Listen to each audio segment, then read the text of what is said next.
proposal by the committee that the Treasury has only 1 month to actually bring the report to this House as to which loans are these that has not been disbursed. Why are we continuing to pay commitment fees on money that we are not using? And can this money be these loans be cancelled? And why should we continue? And then the other issue that I thought was very important as a nation for us to look into is that within 2 months, the National Treasury submit to this House a strategy for resolution of non-performing loans linked to various state-owned corporations.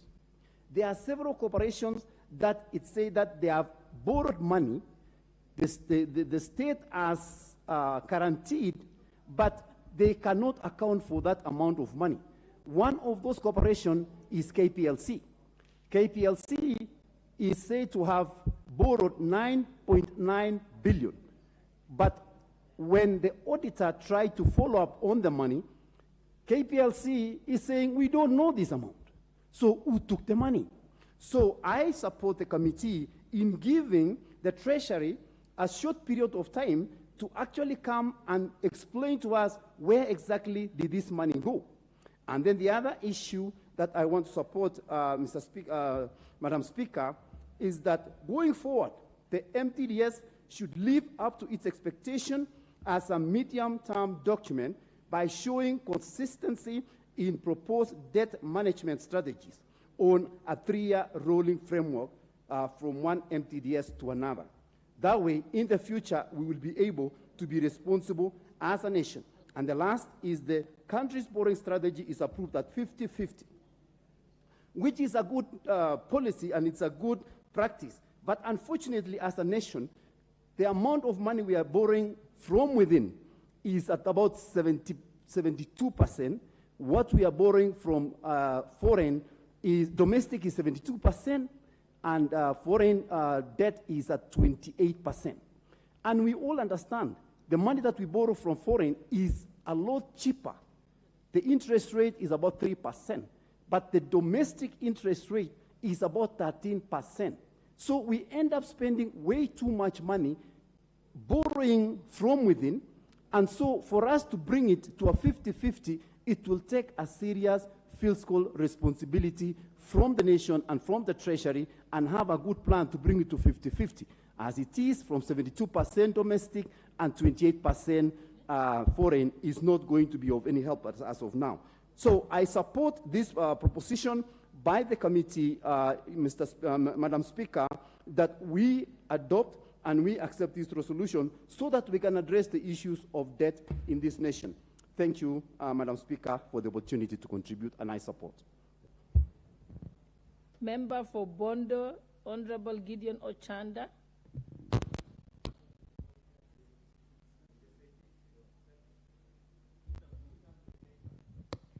The Honorable Member for Kilifi.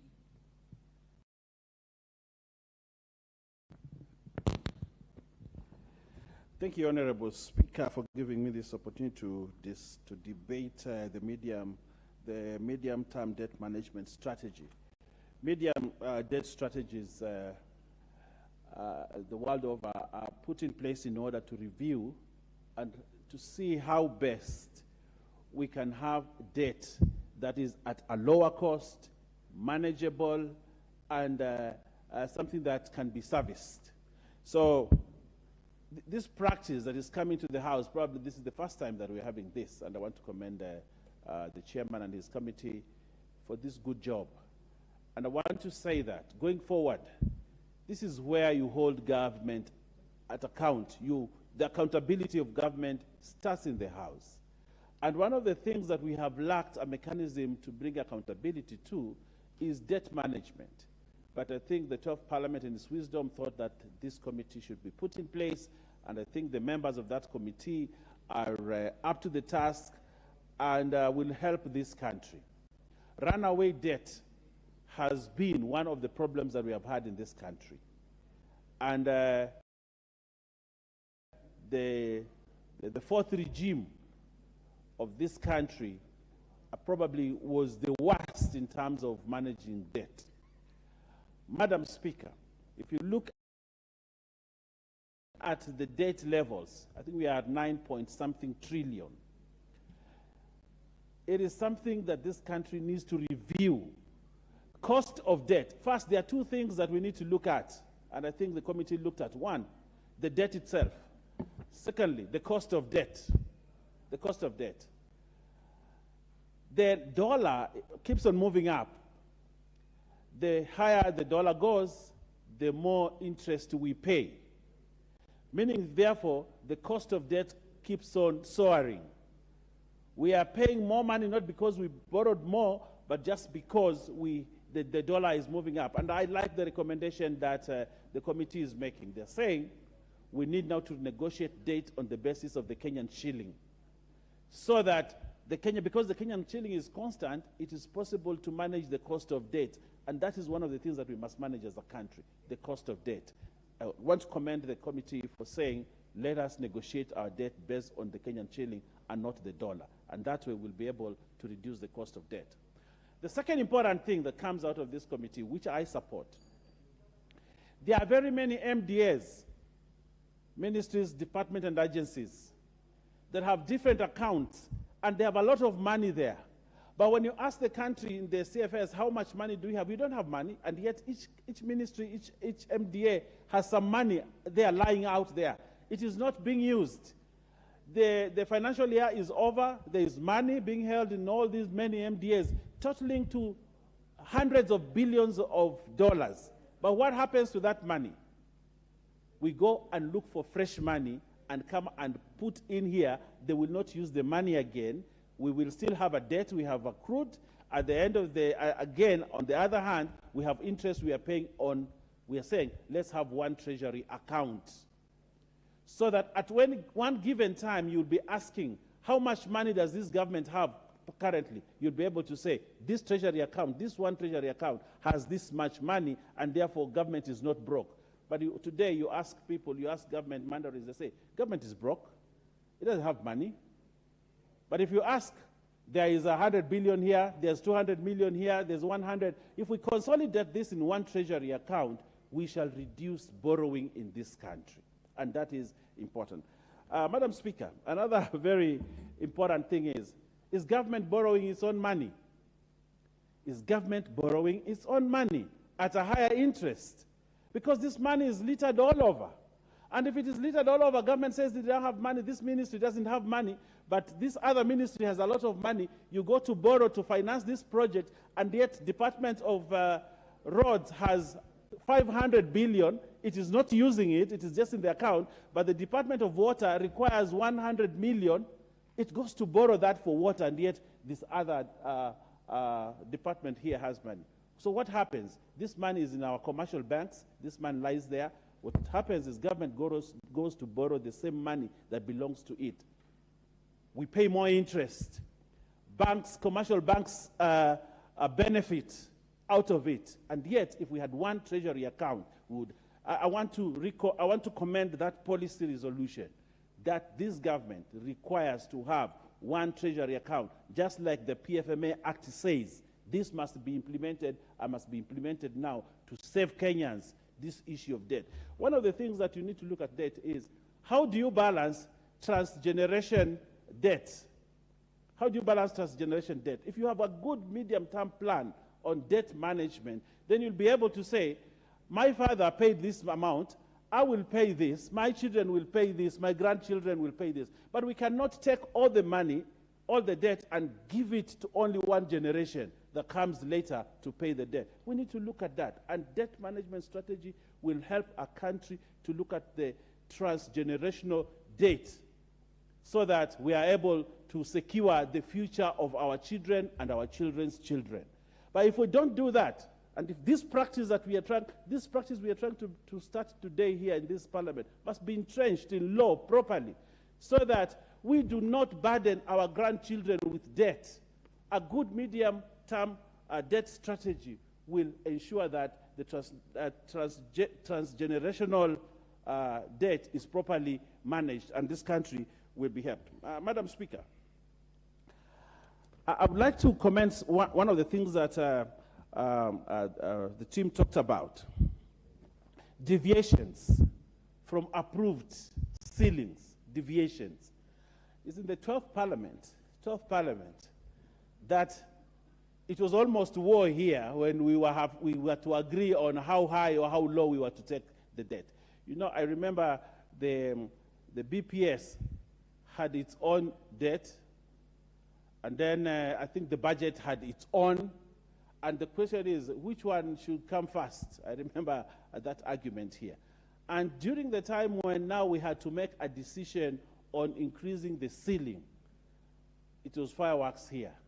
If a country and if a parliament can only pass debt management strategy without consensus, I think there is a problem. But I think this thing that we are trying to anchor, that we have a committee does this work, we are going to remove this thing of deviations. Deviations. It should not be at the whim of a president. It should not be at the whim of the guy at Treasury. It is this parliament that needs to say, we have said no, you can't borrow, look at what you have and run this country. That is what we need to look at. And that is the objective way to ensure that we run a good fiscal management policy, we run a good a treasury without having to twist members here and there for us to be able to borrow. Madam Speaker, fundamentally, this constitution is anchored on public participation. Public participation is a fundamental thing in our constitution. The debt ceilings and whatever we do never goes to the people. But I like this that you are introducing. If you must borrow and if you must make a decision to borrow, go to the people and ask them, should we borrow, should we not borrow? We must anchor public participation in our debt management. And that is the only way to safeguard constitutionalism and the principle of constitutionalism. We need to do that. So I want to say that it is very important that going forward, we need to look at public participation when we are managing and when we want to borrow and when a government wants to borrow. Madam Speaker, as I finish my presentation, I want to ask my friends in the minority, this is how to put government to account. It is in this parliament that we need to bring these ideas. It is this government, it is here in this parliament that we can check government using policy papers like this, which the chair of the debt committee, I think, comes from the minority. And this is where democracy is properly anchored, not in mandamanos, and we go to make noise out there in the market. It is in this house. Bring your ideas in this house. Let's refine them. Let's have better governance, because parliaments are parliamentarians and people who have been given the mandate by the people sit in this house and argue out things and bring out good policies and laws that can govern this country. This country cannot be governed by what is said in barazas. It cannot be governed by what is said in maandamanos. It is this house that needs to look at the important things on how to run this government. I thank you, Madam Speaker. This chance will go to the member for Westlands, Honorable Timothy Wanyonyi.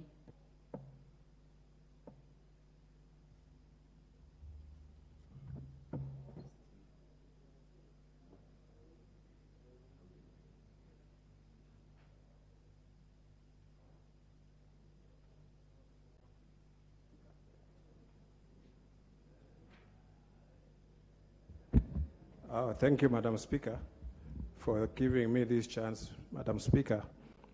I remember the last time the CS for Treasury came to our committee, Madam Speaker, which you are also a member of that committee, delegated legislation, to convince us on the debt ceiling and why the government needed to borrow more so that they can increase the ceiling, Madam Speaker. He said that they wanted to retire the domestic loan and borrow from an international market, simply because the domestic loan was expensive, Madam Speaker. And he said that once they do that, then they will need no more borrowing because they will have gotten a cheap loan and it will solve the problems they are having. What we know is this government, in a government after government, Madam Speaker, is they don't have the financial discipline. They keep on changing goalposts. Today they're saying this, tomorrow they're saying that. Honorable Deputy Whip of the majority, it is not about Mandamano. Mandamano, people in agitate, is about the government failings. And this is why people go on the street. If the government is telling Kenyans are performing what they promised, Kenyans will have no business going to the street. When Mike Kibaki was there, he never used to speak loudly. He never used to comment on every issue, but he was performing, and the economy started working because he was simply did not compromise on some issues. Madam Speaker, the other thing is that the government should stop involving itself in business, because the business of government is not do business, is to help Kenyans to create wealth, to create opportunities for Kenyans to invest, and also for investors to come from out to come and bring money to our economy. Madam Speaker, we have got so many struggling parastatals, and the government keeps on pouring money there. It's the highest time for us to stop bailing out these struggling parastatals that have been mismanaged over the years, so that either we sell them off or, Madam Speaker, we completely write them off so that the government does not keep on borrowing money there, because that's like a pitless hole that you put money and you'll never know where it's going. Madam Speaker, for us to start now making this economy work, the Treasury, we must have fresh ideas in Treasury. I think for a long time we have people who have no idea how to grow the economy. Their business there is just to look. We make the budget, but they have no idea where they are going to get the money from. And then they start burdening Kenyans with debts. And some of these inflated debts, Madam Speaker, if you look, for example, the SGR, during the Kibaki time, Madam Speaker, that's when the SGR was mooted. And it could have costed us only 32 billion Kenya shillings to build SGR from Mombasa to Malaba. Madam Speaker, a few years later, after Mike Kibaki left, the same SGR cost Kenyans over 400 billion to build SGR from Mombasa to Nairobi. If you look at that percentage, Madam Speaker, it's just abnormal. So until we have a financial discipline, we will continue borrowing. This Kenya Kwanza government, when they came to power, Madam Speaker, they said they'll borrow no more. And since they came now, they are borrowing left, right, and center. I don't think President Ruto should just looking outside, even within the opposition, to find the brains that can help him grow the economy. Not just those sycophants who are seated in his government and have no idea. The current Treasury Secretary, Madam Speaker, he failed when he was the governor of the central bank. I don't know what other ideas he has that now he wants to come and sit in the Treasury and drive our economy. I'm very sure the president can do better than that. And Madam Speaker, I just want to end there and just say that I wish that the government, this will be the last time that Madam Speaker, they will come and tell us that they are showing Kenyans that they are doing things above board. There's nothing above board. They want money, and we are going to give them money, but we want them to show us how now to create money from within. And Kenya is not a poor country. We can generate money. And if we do, we invest our ideas properly, Madam Speaker, we will bring this debt thing to a control. Thank you, Madam Speaker, for giving me a chance to speak on this. Thank you, Honorable Timothy. This chance goes to the member for Bonchari, Honorable Charles Onchoke.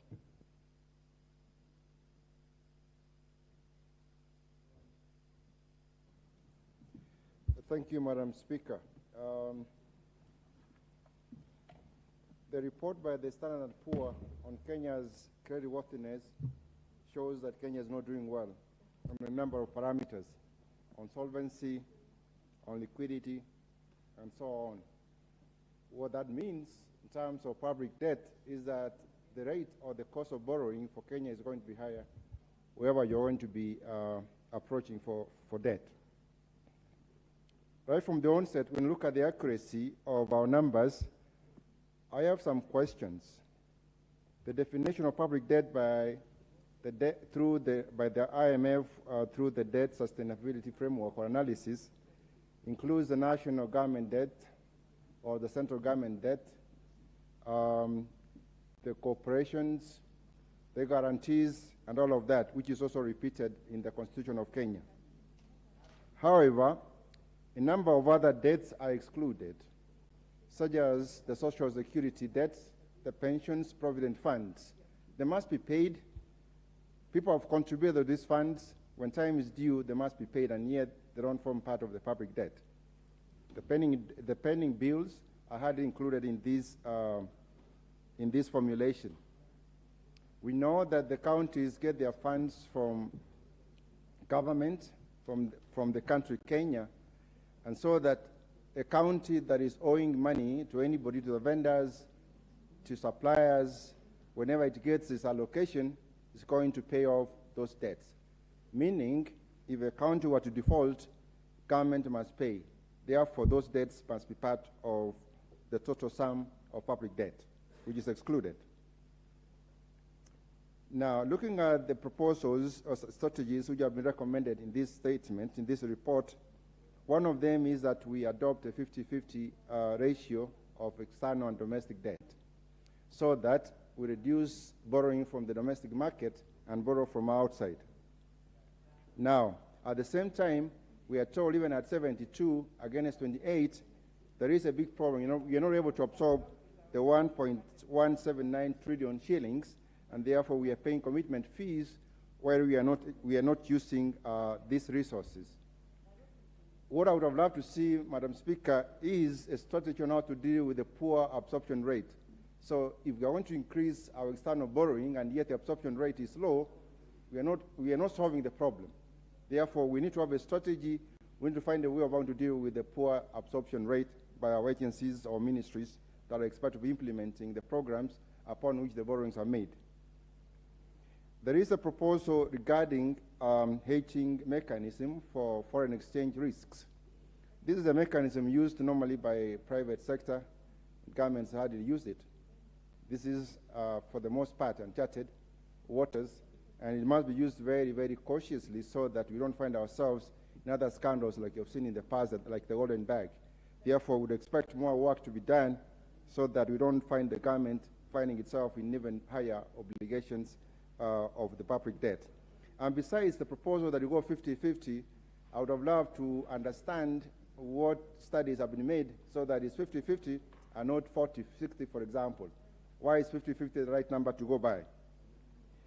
The non-performing loans, which have been a problem for many years, still continue to haunt us, and they're here with us, and they still form part of the public debt. Yet you're having very many corporations that are performing poorly, that are borrowed over the years, and government has guaranteed their borrowing, and the debts are due for repayment, and obviously, legally, the government is obliged to pay those debts. And for the longest, we've had many studies, many task forces that have been created to look at the issues afflicting or the problems afflicting these corporations so that we find a lasting solution. But what we are seeing is an increase of these corporations, sort of going deep down and restructuring them, finding the ones that are not performing, the ones that have performed their mandate and is no longer relevant. They are maybe, we get them out of our books and probably keep the ones that we think we need. So there is need to cut out a very detailed study so that our corporations are the ones that we need, and not just employment bureaus for purposes of rewarding certain quarters. Now, there is a proposal suggestion that we can borrow concessional loans so that we can pay obligations that are matured. Remember that our creditworthiness has been downgraded, and we are talking about looking at the possibility of accessing concessional loans. That's going to be a very difficult route to go. Therefore, we need to think of an alternative route, and that we denominate our loans in local currency, the shillings. If you are borrowing in a yen, you are borrowing a euro. I'm not very sure that those creditors are going to be willing to denominate those loans in shillings. The single treasury account, which is provided for under Section 28, subsection 2 of the Public Finance Management Act, it's been here for the last almost 12 years, and yet we have not used it, we have not operationalized it. It doesn't make sense that it continues being in the books. What we should be talking about is to give Treasury a timeline by which this should be implemented so that we have a single Treasury account, so that all the monies from the various agencies, the various ministries, go under the same account, so that we don't find a situation where the government is borrowing its money from the market. The absorption rate that is very poor, we should find a strategy. There should be a recommendation on how this should be dealt with, so that we don't borrow and keep money, or we don't access the money, but on the other hand, we are paying the commission fees or commitment fees. Another factor that affects the public debt is the inflation and the interest rates, which have been spoken to. If you look at the Kenyan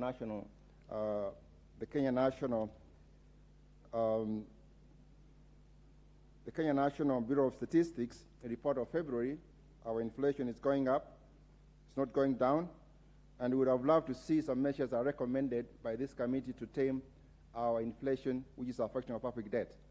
Government expenditure, of course, is going up, it's ballooning, which is going to be one of the major sources of inflation. I would have loved to see measures, strategies of containing the ever-expanding government expenditure on recurrent purposes. Madam Speaker, I hope that as this report, as these strategies are going to be implemented, we take into account some of these suggestions are coming from the floor of the House, and I thank you. Thank you. The Deputy Minority Leader, Honorable Robert Mbui. Thank you, Madam Speaker, for this opportunity. First, Madam Speaker, I want to say that this is an excellent job that has been done by the committee, newly formed Committee of Public Debt and Privatization. In fact, Madam Speaker, I'm happy to have been part of last Parliament where we made a decision that the issue of public debt needs to have its own standalone committee so that matters public debt can be sorted out properly. Madam Speaker, I think it is because of the history we've had with the National Treasury, which has been a very big letdown in many ways. Because, Madam Speaker, even when I look at one of the things that they have said, that this debt strategy is based on the assumption that over the medium term, the economy will recover with stable macroeconomic variables, revenue collections will improve, and fiscal balance will decline. You know, I ask myself that these same Treasury mandarins are the same ones that just before we went on the last recess came and told us that as a house, and this is a promise to the nation, that they'll be able to release 2 billion for CDF. They couldn't even project that, you know, and several times they have actually defaulted on that agreement. So I ask myself, are we really in safe hands when it comes to people managing our money? Madam Speaker, on the issue of strategy is just a matter of figuring out where you're coming from, where you are, and maybe you can project where you're going. Now, where have we come from? On the matter of Treasury, I have been in this house when the debt ceiling has increased about 3 or 4 times. Madam Speaker, I remember seconding the motion to increase the debt ceiling from, I think, something to 9 trillion. I remember the figure that we were going up to. And Treasury came and told us that the reason they wanted to increase the debt ceiling was because at that point, they had borrowed close to the ceiling that was already in place. And so the proposal was that they are not increasing the debt ceiling so that they can borrow more. They are increasing the debt ceiling so that they can settle very expensive domestic loans, so that they can get cheaper loans for externally. Unfortunately, after we increased that debt ceiling to 9 trillion, they borrowed up to 9 trillion and came back again to the House to increase it to 10 trillion where we are now. I know that in the next, in the next short while, they might even attempt to come back to change it. We did approve, and I agree we were there when we approved it. But where are we now? You know, Madam Speaker, I've read through the report, and I want to observe some things that I've seen in this report that makes me wonder whether we really know actually even how much we really owe. Because the committee report on number 4 states that it is actually 9.15 trillion as at December 2022. And the same period, number 16 says it was 8.907.7 trillion. Number 25 of this same report, the Office of the Comptroller of Budget places our budget as 9.17 trillion. Treasury, in number 54, sets it at 9.14 trillion. I mean, there are 4 figures that are actually in that report, indicating that we may have a problem, even figuring out the exact amount that we owe as a country. But then, the Office of the Auditor General says this in their recommendation to the committee, that there is no specific financial statements that are prepared to show the country's debt position. How can we be operating as a country? Even a small business, a kiosk owner, knows exactly what they owe and how much and when it is due. How can you operate a country that way? Madam Speaker, the Auditor General also says that there is non-disclosure of all Government of Kenya guaranteed obligations. In fact, the word they should have used is opaque. There is no transparency in knowing our financial obligations. Madam Speaker, that means that then we do not even know sometimes maybe what we have put up as collateral. Madam Speaker, we must cut our cloth depending on our size. Our budget proposal, 3.7 trillion. Our revenue collection, 2.9 trillion. Already a deficit of 720 billion. How long are we going to live like this? I will tell you this, that if this was a personal budget of a home, that person would have their property auctioned. You cannot be living beyond your means continuously, year in, year out. And you're borrowing and you cannot even be able to pay. We are actually borrowing ourselves into a hole and we are continuing to dig. Madam Speaker, Kenya's public debt sustainability analysis shows that our debt carrying capacity was downgraded from strong to medium, and now with a very high risk of debt distress. When a country reaches there, it means that it may be unable to pay its debts, which means that is when you see countries losing their installations, losing their property to other countries that have lent to them. So, Madam Speaker, we have to be very, very careful. But I remember during the last elections, I was very happy because I was listening to both sides of the political divide. And on top of those huge four-wheel drive, fuel-guzzling, top-of-the-range vehicles, leaders were saying that if they manage to get into office, they will not borrow. And now the strategy that I'm getting here is that we are going to borrow 50% domestic, 50% foreign. I mean, I thought that means we are borrowing. The idea of not borrowing should have been real. Maybe we need to figure out what do we cut out. And I was happy when the president came in and said he wants to reduce the budget by about 300 billion, which he didn't succeed. But now is the time maybe he needs to bite the bullet and decide what must be cut from this budget so that we can live within our means. We cannot continue borrowing forever. Now, even when you look at the issue of 50-50, the same report says that borrowing domestically is not good because, one, there are higher interest rates, there is a shorter maturity period, there is a higher portion of debt servicing cost within the total amount of debt. But at the same time says, no, for external debt is even worse because there is a risk, it's risky because of the exchange rate risk. So I'm wondering, I mean, you are saying both of them are bad, then why borrow? Anyway, Madam Speaker, there is a problem with the system or the manner in which we are borrowing. And I think maybe we need to figure out, is there a way that some people can be held accountable? There's this issue where commitment fees are being paid for undisbursed loans. A loan has been borrowed, it's not been taken, we have not touched it, but we are already paying commitment fees. The first half of 2022-23, incidentally, Treasury paid 680.3 million on commitment fees. Not a single cent has been put into the projects. Madam Speaker, for how long do we need to do that? This can be avoided if the people that we are borrowing for, those implementing agencies, can do the following things, because they've been advised. Before any signing of any loan, there must be some order. First and foremost, if it is something that is going to be built on land, acquire the land. How do you borrow? Then you have the money in the account, you don't have the land. Now you start trying to figure out where do we get the land. Before you borrow, ensure that if there is money that you're going to contribute, because there is also some disbursement, some money that you're supposed to counter-fund. If there's some money you're supposed to be able to put in, have it ready so that immediately you can be able to put in your share and the money is released, all of it. Updates and designs feasibility studies must be ready. So, Madam Speaker, it's very, very important that we figure out, can we hold some certain individuals responsible? And I think the former Treasury CS may have been in court because some of these problems. Because why would you spend money before we are ready? And you remember the case of Kimwarer and Aro Dam, where money was released and yet we are not ready for the project. In fact, even the people that live on that land or around that land didn't know a mega project was coming there. So, Madam Speaker, I think it is important that we organize ourselves as a country so that we can be able to get out of this hole. Now, Madam Speaker, the issue of establishing a sinking fund is also critical. And Madam Speaker, it is also because we have already borrowed quite a lot. And if some of these loans become due and we are not prepared, then we'll suddenly become insolvent. So it's important that we ensure that we have a sinking fund, a fund where you keep putting money, so that the time those loans mature, they can be sorted out without any pressure, undue pressure on the economy. So this, I think, is a brilliant idea that needs to be encouraged, that needs to be even started, not even now, not even today, but yesterday.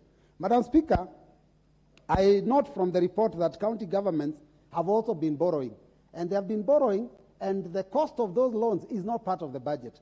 So, Madam Speaker, we may need to agree with the committee that before county governments can borrow, they must get some guarantee from government. They must be approved so that they don't go out of the way and spend money which is not approved by Parliament. Otherwise, Madam Speaker, with those few remarks, I wish to support the committee's report. Thank you. Majority Leader.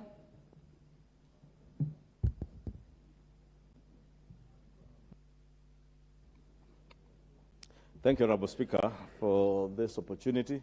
Honorable Speaker, allow me to first thank the Public Debt Committee under the chairmanship of the Honorable Abdi Shuria and vice chairmanship of Honorable Makali. Because members will note this is the second report within a very short time that this committee has been able to churn out. And being a new committee of this House, it tells you that these are members who are very committed in their work. And I just want to take this opportunity to commend them for having prepared this report. And Honorable Speaker, you see the wisdom that there was in this House in the 12th Parliament when we separated the Budget and Appropriations Committee and the Debt Committee to be two separate committees. And indeed, Honorable Speaker, the timing of this report is a testament to that wisdom of the House then to even ensure that the debt management strategy comes right before the budget policy statement so that it informs how we prepare our budget policy statement and consequently the budget annual estimates that will be coming before the House towards the end of April, Honorable Speaker. Honorable Speaker, if you look through some of the recommendations by the committee, especially on policy resolutions, I would want to express my satisfaction with many of these resolutions and indeed support of this report, particularly, Honorable Speaker, when you look at the issue of undisbursed loans that my brother, the Honorable Robert Mbui, was speaking about.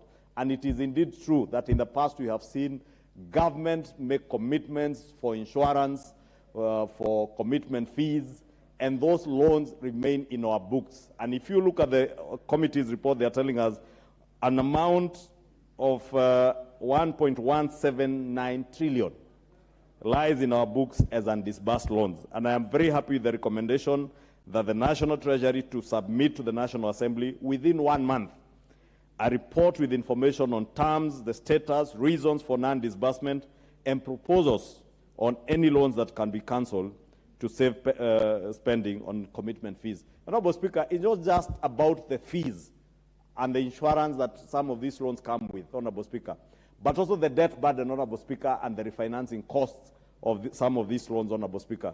Because once in a while, you may need to pay further commitment fees and insurance fees over loans that are yet to be disbursed, and therefore we are not enjoying the value of those loans. Honorable Speaker, more importantly, this almost 1.2 trillion shillings lies in our books, but it is money that we are not able to consume. And therefore, Honorable Speaker, what that means is that we are reporting a debt ceiling of 10 trillion, which we are almost busting, and out of whatever 9.15 trillion that we had borrowed as of December, 1.2 trillion lies in our books over loans that are yet to disburse. And it's only fair that the National Treasury now, immediately after the passage of this report, embarks on a process to ensure that they clean up our books. If a loan is not disbursable, the best thing to do is to do away with that loan and allow provision for us to be able to borrow, to do those things where we can disburse money and we'll be able to absorb the loans into our economy and be able to grow our economy. Honorable Speaker, you are aware, many of our contractors today, in all our constituencies, we have contractors who are doing roads and other projects who have downed their tools because of non-payment. And maybe if we had the opportunity to get 1.2 trillion shillings, we borrow 1.2 trillion shillings to go into productive work of ensuring that all the roads that have been commissioned and contracted for get back to work. That 1.2 trillion shillings, the multiplier effect on the economy will be huge. And even the revenue generation, but just having those debts in our books are not helping as a country. Honorable Speaker, the second element that I want to support in this report is the issue of the single treasury account. And it is sad that over the years, at least in the last 6 years, even when I was chair of the Budget and Operations Committee in 2018, this is a recommendation we had in our report, that the National Treasury must ensure there is a single treasury account, because that is the only way we can optimize on our cash flows, Honorable Speaker. Even in your own small households, we are only able to account for how much money we have in liquid, or rather liquid cash, if you're able to put your money together and know this is how much I have, and be able to prioritize as you budget, where can I apply the resources I have today? But Honorable Speaker, let us also not lie to each other. The truth is that as much as we insist on government having a single treasury account, the biggest impediment to a single treasury account are our state corporations, the SAGAs, the semi-autonomous government agencies. Honorable Speaker, because many of these SAGAs are using the huge resources they have to be able to negotiate with commercial banks, private commercial banks, for kickbacks over government deposits. And government is going back to the same banks to borrow. And I have no fear, Honorable Speaker, even in mentioning some of these sagas, if you look at the Kenya Roads Board, for instance, you find at every one single month, they have close to 15 to 20 billion shillings they are keeping in private commercial banks. Yet the same government that has disbursed this money to them through fuel levy is going back to the same commercial banks to borrow. And Honorable Speaker, if you want to know the genesis of corruption in state corporations, it is in the mobilization of deposits on where they will deposit. No wonder, Honorable Speaker, in the 12th Parliament, when I came up with a bill to try and limit where government banks, Honorable Speaker, the resistance was so huge that that bill could never see the light of day. But we cannot give up.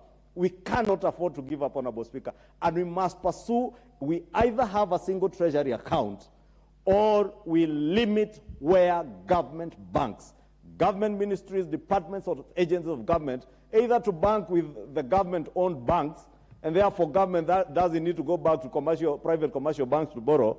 But anyway, Honorable Speaker, due to the state capture that existed before, all these things sounded like songs.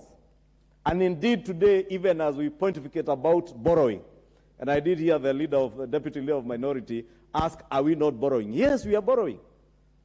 At 50-50, as a committee proposes, I support. And the Honorable Leader of Minority, Deputy Leader of Minority, my brother Robert, was asking, why is it then every other leader committed during the campaign that we shall not borrow? And I want to correct you, Robert. When I listened to the Kenya Kwanza leader, the current president, the legitimately elected president, President William Ruto, he never said he shall not borrow, but he said we shall do so in a responsible manner, not borrowing in an irresponsible manner as the previous regime was doing. And indeed, the president asserted when he was being sworn in that we are in an economic hole and in a debt hole. And the most foolish thing that we could do as a country is not to continue digging into that hole There is a point of order from Honorable Patrick. I am sure Makau. there is nothing out of order. Thank you, Chair. Chair, with a lot of respect of the leader of majority, just say that there is a legitimate elected president. Is he insinuating that there is another one who is illegitimately elected, Madam Speaker? Is he in order? You have put your point of order, Honorable Makau. You know, Honorable Speaker, the former mayor from Mavoko, I know English might be a problem to him. Because there's nothing wrong with asserting that the president we have is a legitimately elected president. I did not say there is another president, and there cannot be another president. I know he was hoping that I would affirm that there is a people's president who is always fond of swearing himself in. I am not in that line of thought, the member from Mavoko. Honorable Speaker, you'll add me a minute because of that interruption. Honorable Speaker, I was saying we must borrow and borrow so responsibly. And that is what this government has committed to. That when the president asserted that we will not continue digging in the debt hole is because of the irresponsible borrowing that was going on. And the assertion, he followed up that with the supplementary estimates with cutting our expenditure and towards fiscal consolidation, cutting 300 billion shillings. I want to confirm to the House and to the country that that actually did happen. And indeed, even as we wait without anticipating debate on the budget policy statement, the reason and only reason why the chair of the Budget and Appropriations Committee and members of the committee are not in this House today is because they are still cracking the numbers to ensure one. One more minute, Majority Leader, you wind up. Honorable Speaker, I was saying they are still cracking the numbers to ensure that the BPS statement that comes before this House, one, is aligned to the value chain, a value chain-oriented budget policy statement that takes money to our priority areas as the Kenya Kwanza government, something that we failed to do in the last regime. We kept talking about the Big Four agenda, a Big Four agenda that had no resources being committed to it. But this time we want to ensure that our budget policy statement speaks to the value chain-oriented budgeting that we are talking about. We want to ensure that even the annual estimates will speak to what we are saying. When we speak about fiscal consolidation, Honorable Speaker, it will not just be about talk. And that is why this government, Honorable Speaker, with the first supplementary budget, and I was saying that in response to the Honorable Robert Mbui was asking, why are we borrowing? We would have borrowed at least up to 6.2%. We have reduced, rather, our fiscal deficit was at 6.2%. The World Bank, IMF had allowed us up to 6.8%. We have brought that down under the supplementary estimates one to 5.7%. And if you look at the figures in this report, towards a fiscal consolidation to ensure that our fiscal deficit goes all the way to about 3.3% in another 3 years in the medium term. Therefore, Honorable Speaker, let me support this report and urge the House that we must be vigilant. We must ensure that the National Treasury indeed makes this single treasury account a reality. That fiscal consolidation, Honorable Speaker, must become a reality in this country. That the questions of state capture and corruption in government and in state corporations, Honorable Speaker, must come to an end, because without that, then we continue digging into the debt hole. Honorable Speaker, in conclusion, we anticipate in the coming few days the Cabinet having approved the debt anchor ratio. That will change. Thank you, Majority Leader.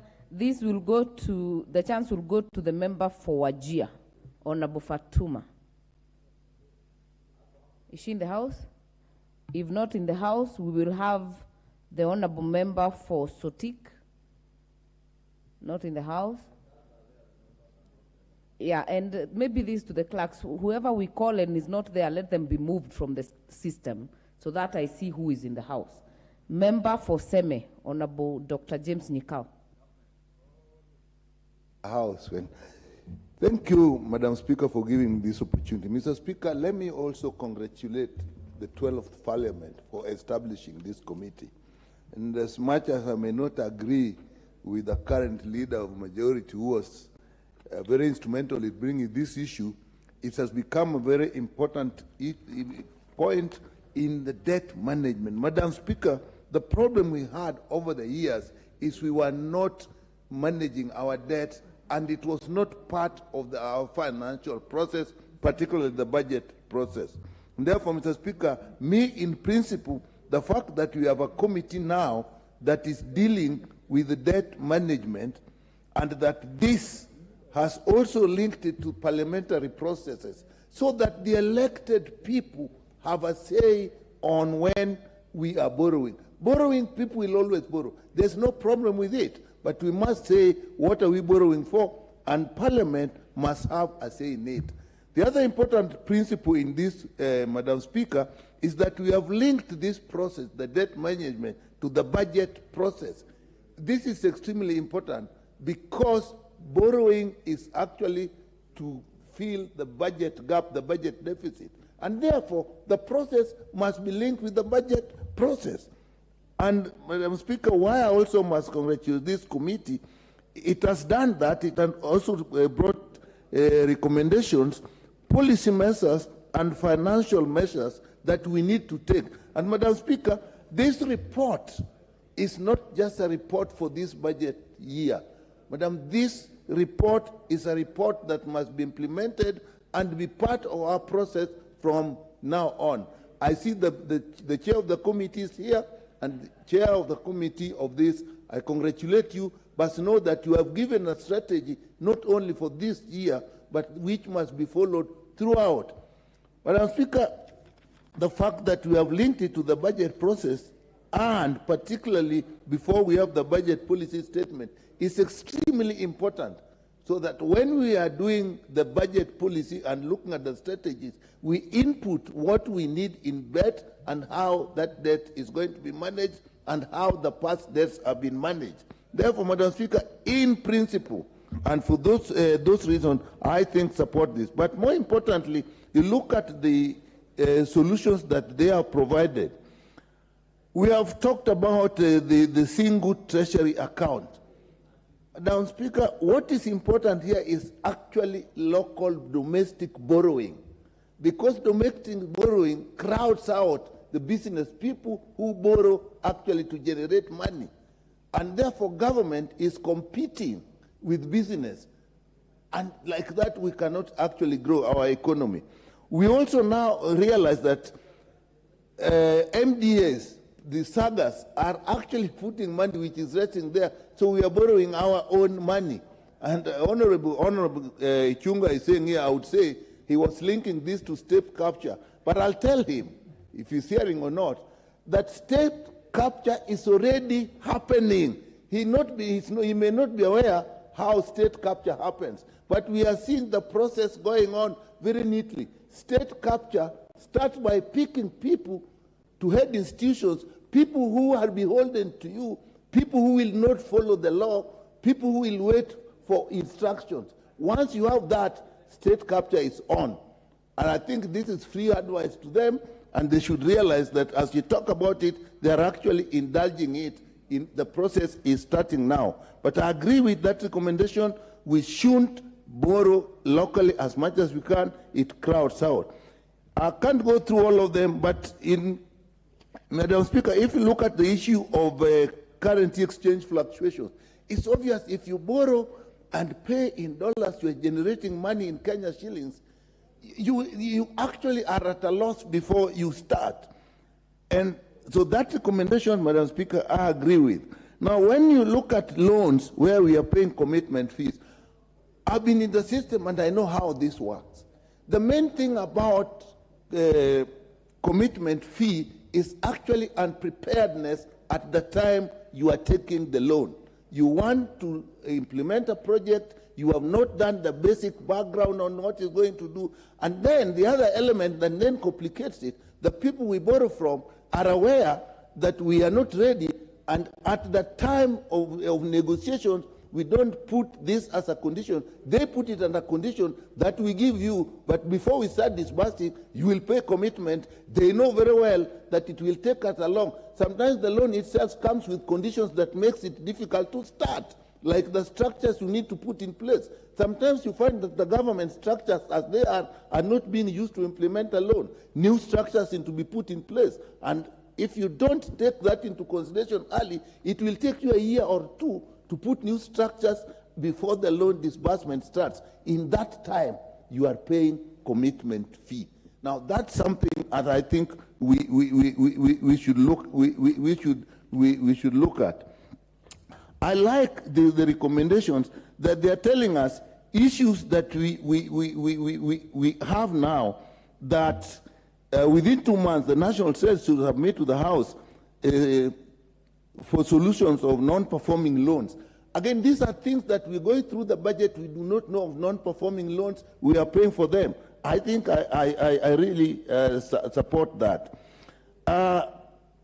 If you look at that, you undertake sensitivity analysis and the midterm to submit to the House within 2 weeks a contingency plan on measures to undertake in the event of revenue shortfall.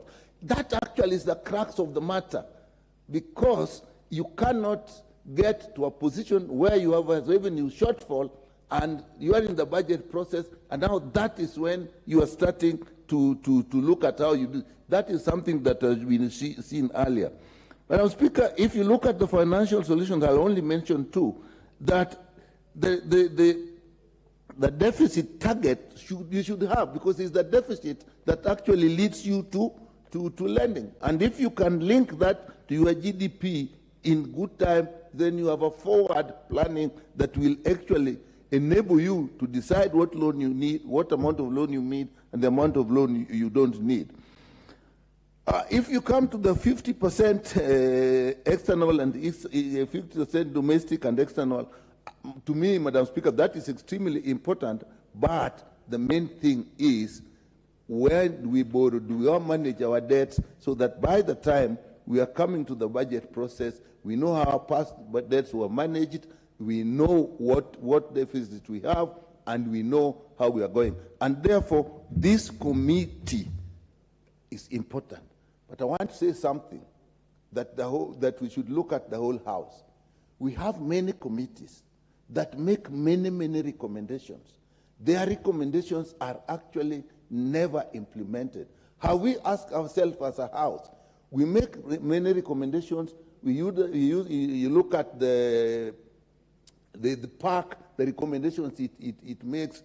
You look at any recommendations we make, it is not implemented. Why?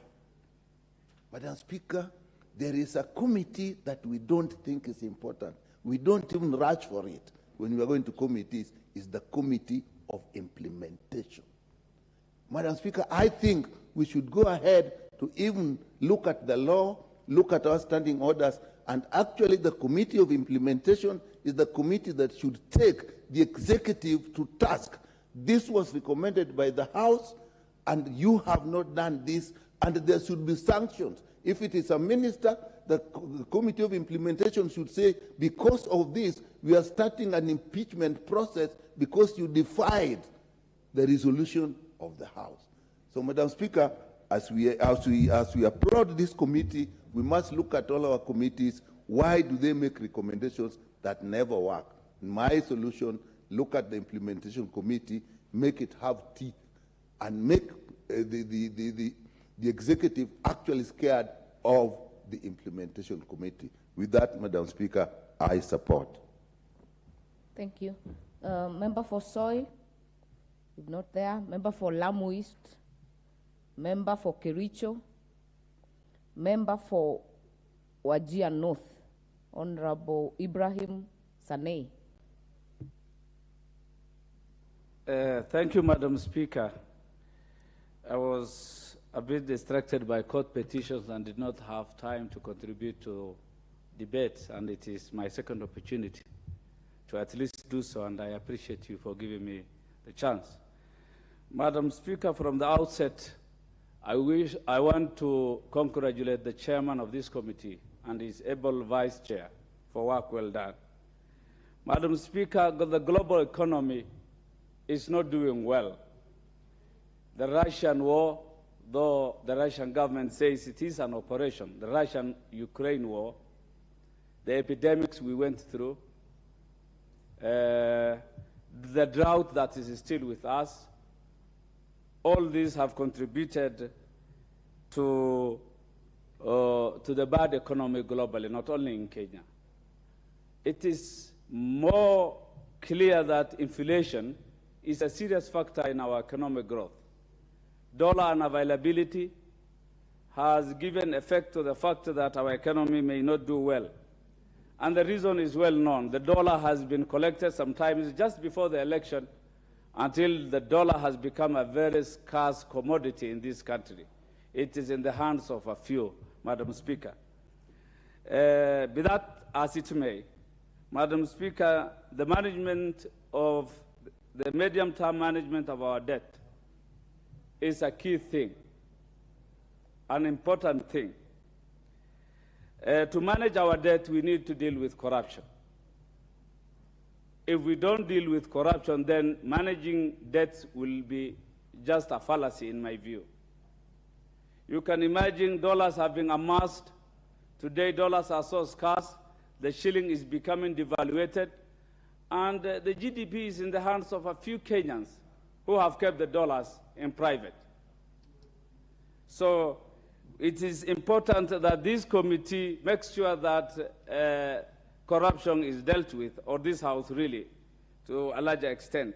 Madam Speaker, if we are to manage debt, it's also good to give priority to our developmental needs. What are these real needs that will contribute to the economy of this country?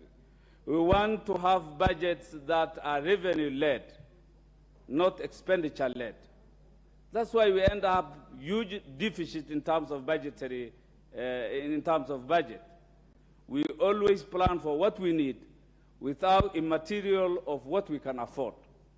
So it will be prudent for this House to at least legislate and make sure that we come up with a budget that is based on revenue, on our capacity, on our ability, not just because we want to spend.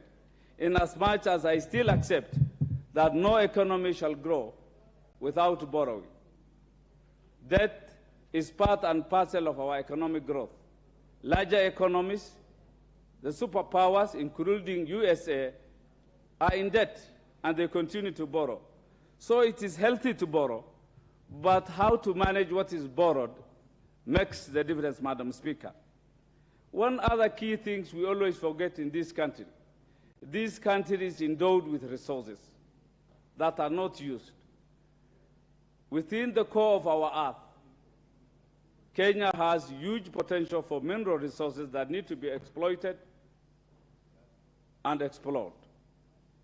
Up to now, I can tell you for sure, Madam Speaker, what we have as an inventory in terms of minerals in this country dates back to 1970, just immediately a decade after independence. If we were to go for a thorough exploration and exploitation of our mineral resources, this country would have been rich and wouldn't be in a position to borrow debt.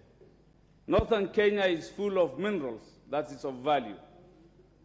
From where I come, the constituency, the entire Wajir North is full of minerals of all kinds. Kenya lacks the capacity, and I think it is time we relook on our capacity to explore and exploit our natural resources, more so minerals, Madam Speaker. If we do so, then the possibility of borrowing will be diminished as much as is required. One other aspect, Madam Speaker, that this House needs to know is the discipline to make sure that we implement the budget we pass. You will mostly see that our budget, there is lack of discipline in budgetary implementation. There are diversions. There are other projects that just come midway, and this contributes to borrowing unnecessarily, Madam Speaker. In other words, to sum up my contribution, I look forward to a situation where we will be having budgets that are led by our revenues, not wishes, not expenditures. Madam Speaker, of concern to me too is equity in the loans we borrow. We borrow for the entire country. We don't have to borrow only for Nairobi or some parts of the country, Madam Speaker.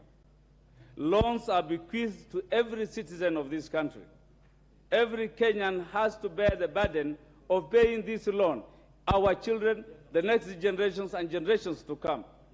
Do we think that it is fair, whatever we have borrowed has gone to some particular regions?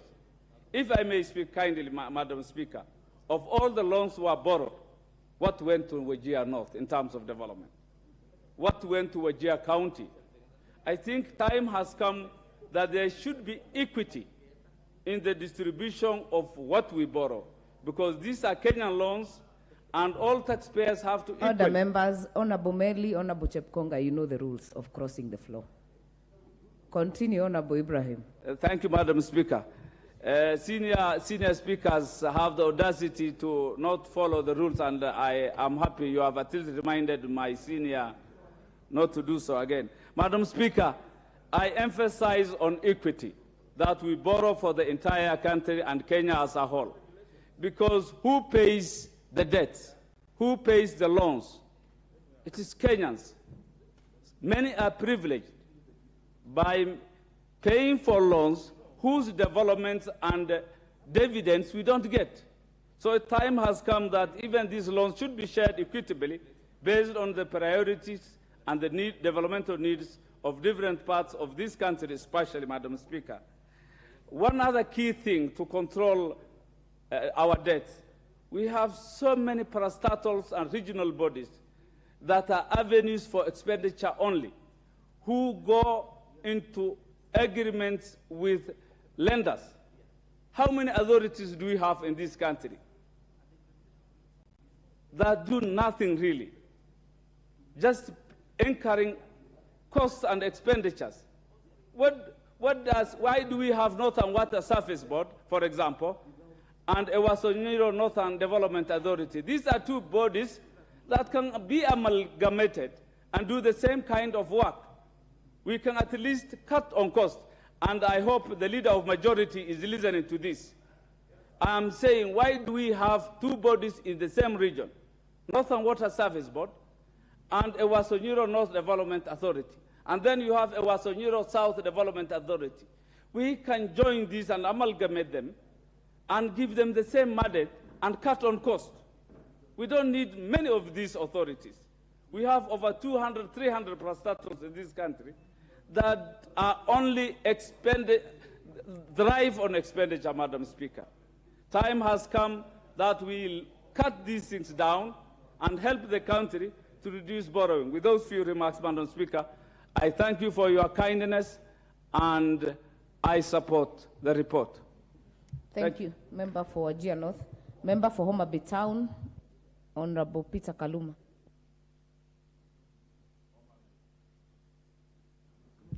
Thank you, Madam Speaker, for the opportunity. Madam Speaker, let me thank the Committee on Public Debt and Privatization for the good work they are already doing. I think this is the second report being tabled by this committee in barely 3 weeks. Barely 3 weeks. What I would request is that we move from the idea of recommendations, even as we commend Honorable Shuri and his committee, to a situation where we can have a law putting together these beautiful recommendations coming from his committee, and we would be very far as a nation. Madam Speaker, in that law, if I were to look at it in terms of these good recommendations, we should start by first asking ourselves whether we need debt. Do we need debt? When President Mwai Kibaki took over the reins of power, it was after a time when our economy was not doing very well. And Madam Speaker, what that regime, particularly under the coalition government, did, if you can remember, was to reduce the budget from the several trillions to 1 trillion. In fact, Kibaki started at 900 and something billion. And so we were, living with our means, within our means. What did we do in the Uruto regime, which ended in August last year, that Uruto regime? We moved from 1.1 trillion to 1.5 trillion budget to 2 trillion budget. Before you know it, we are stuck at 3 trillion. And currently we are discussing the budget policy statements, you people look at it. The things being proposed before us are not things we should be budgeting for. So we are budgeting for things we cannot fund, for luxuries instead of needs, and then we go seeking debts outside there. So the point I'm making, Madam Speaker, is that we take debts to fund corruption. And our corruption is organized from the point of budgeting.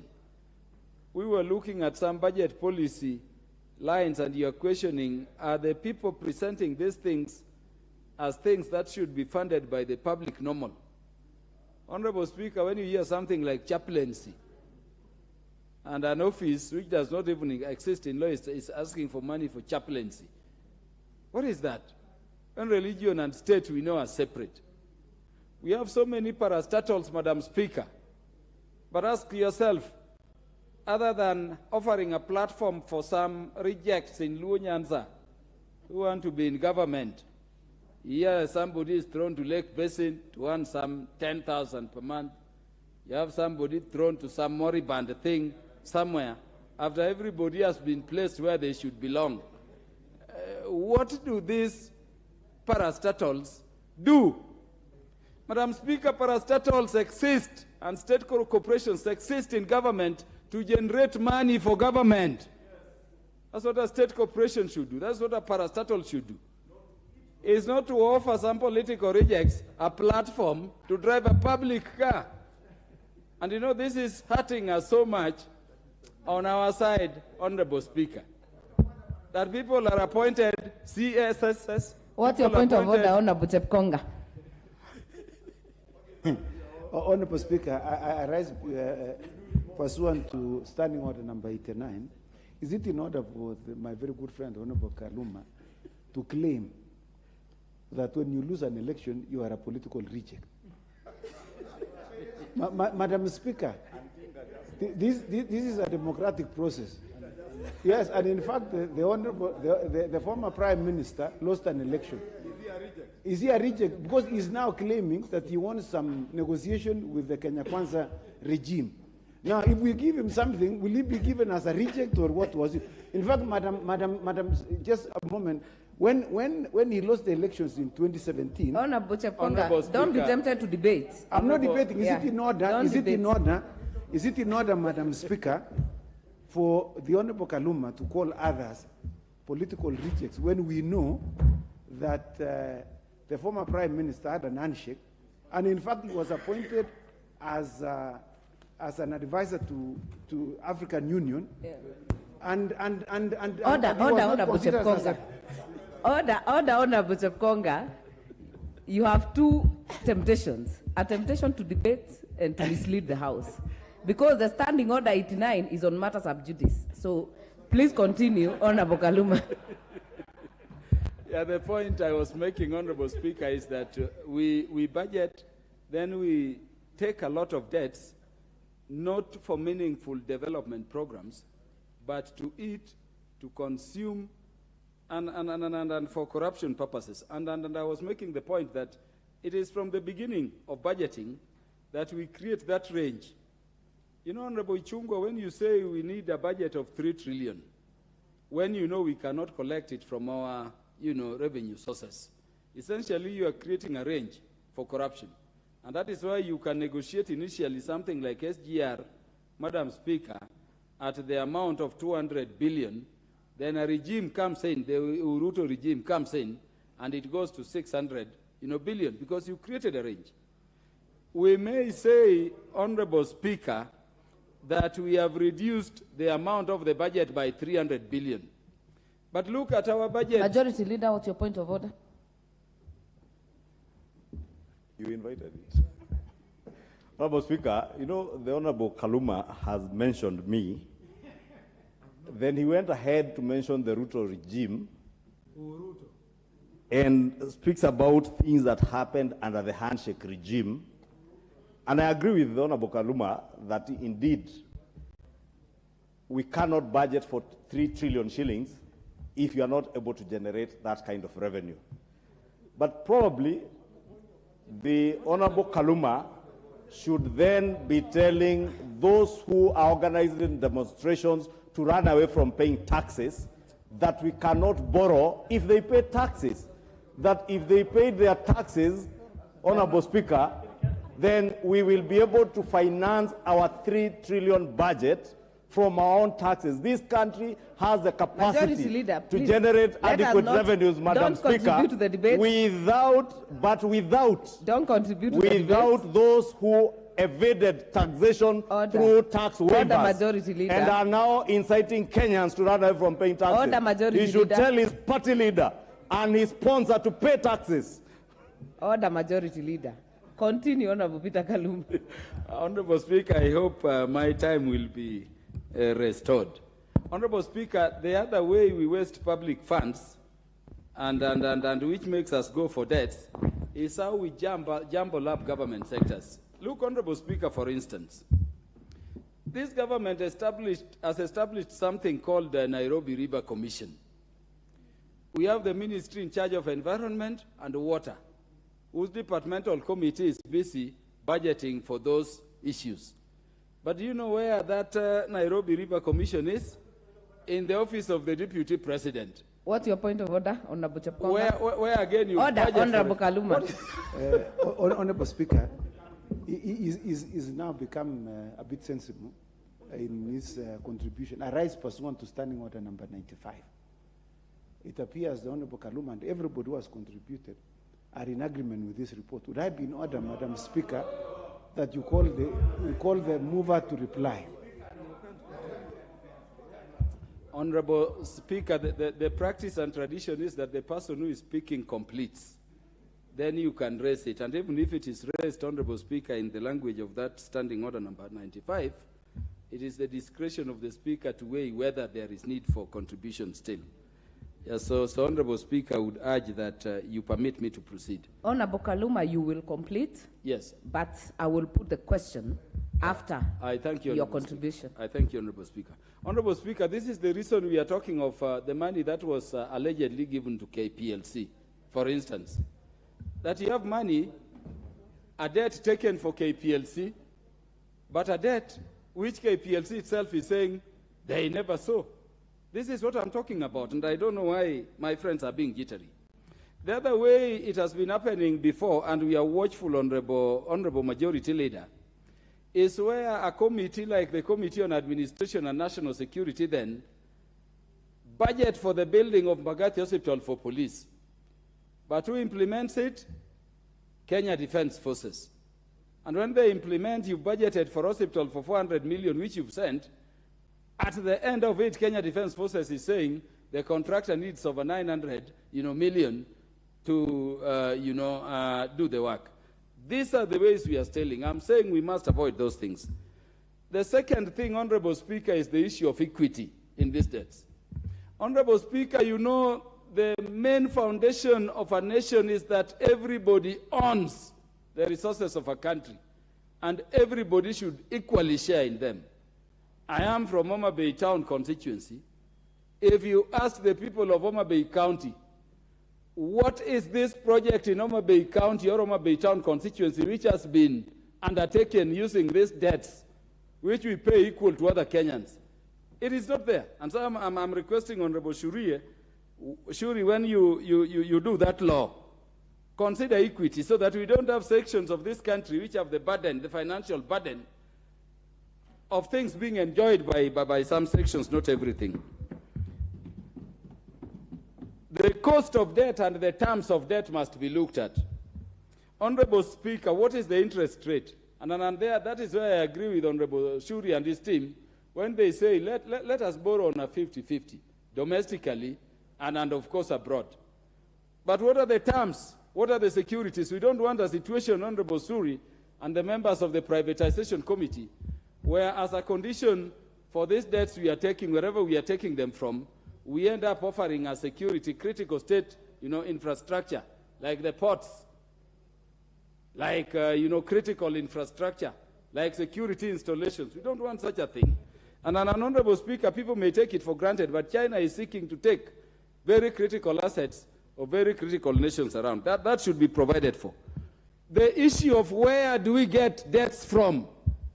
Honorable Speaker, will be soon, debating this African, Caribbean, Pacific, EU, partnership, Cotonou things.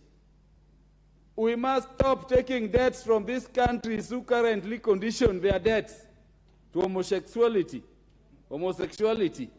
LGBTQ, lesbian, gay, pansexuals. And EU has gone into it. The United States is into it. I hope the visiting leader from Italy is not coming here to propagate those, homosexual issues. But such countries, Honorable Speaker, I want to say we are a self-sufficient country. We need to restore our dignity by managing our resources very well. Honorable Speaker, when you move across the world, the moment you just cross the Sahara Desert and approach our countries, you wonder at how much God has given us. We don't need those debts. My urge, Honorable Speaker, is that we stop these things called debts. This country is collecting a lot of money. Let us stop this thing of shouting, we have no money, we got 93 million. Honorable Speaker, this is a country which is collecting over 7 to 10 billion every week in taxation only. Multiply that money and we are over 3 trillion if we manage them well, and we stop the corruption at Kenya Revenue Authority. With those few remarks, I highly support this report. I would pray in good time, Honorable Shuri, that these things be consolidated into an act of parliament which can guide these issues of cost, equity, and an application of our debts, and determining the need as to whether we need to take them. I thank you, Honorable Speaker. Thank you. I will now put the question on this motion as raised by Honorable Chepkonga, that the mover be called to reply. As many as are of that opinion say aye. As many as of a contrary opinion say nay. The nays have it. The debate will continue. This chance will go to nominated members Suleka Harun. Is she in the house? If not, then it will go to member for Funyula, Wilberforce Oundo. Honorable Speaker, thank you for giving me this opportunity to contribute to this motion. And the Honorable Speaker, in an ordinary situation, there are those people who are versed in a certain area, and there are those people who have got inadequate understanding in certain area. Those who have got inadequate understanding in certain area should allow those who are versed to debate, so that if they are having difficulties appreciating what they were talking about, order member, do not cast aspersions on your colleagues. Okay, it's thank you, Honorable Speaker. For understanding orders. Thank you, Honorable Speaker. I stand here to comment on the report of the Select Committee on Public Debt and Privatization, on the report on the medium-term debt management strategy. Honorable Speaker, from the onset, and from an investment theory, debt is cheaper than equity. At any given time, you stand to get more returns when you leverage more on debt more than equity.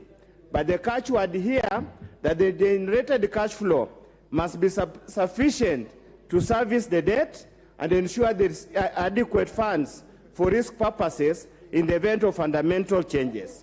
Honorable Speaker, by virtue of the Public Finance Management Act and our standing order, every given time, the National Treasury should submit a medium-term debt management strategy together with the BPS, and is to prepare for the purposes of the budget. Honorable Speaker, I have read through the report. It makes a lot of sense. It lists so many issues. But of course, at the end of the day, there are some areas that have not been bold enough, that have not been courageous enough to tackle them as they were. Honorable Speaker, any strategy that's developed must have a sensitivity analysis. Honorable Speaker, must have a sensitivity analysis. It is telling and is shaming, and it's indeed a lack of proper planning, that in paragraph 13 of the report, the committee observes that there was no sensitivity analysis undertaken in preparing the medium-term strategy. Honorable Speaker, that means, therefore, that the strategy as prepared cannot be implemented, the strategy as prepared has got no inbuilt room for purposes of ensuring if anything goes wrong, we are able to manage the situation. Honorable Speaker, if you look at the website of the Central Bank of Kenya today, the measures of market performance are literally in the red. Honorable Speaker, inflation as of February was 9.23%. Honorable Speaker, interest rate spread, Honorable Speaker, was about 6%. Honorable Speaker, therefore it means it's not going to be easy to collect the money we are talking about. So therefore, some of these fundamentals that have anchored this report, Honorable Speaker, are faulty and are unlikely to support anything, Honorable Speaker. Honorable Speaker, I want to address myself to two or three issues that the committee has alluded to their report. Number one, Honorable Speaker, is the growing debt. Honorable Speaker, we are now almost the 10 trillion mark.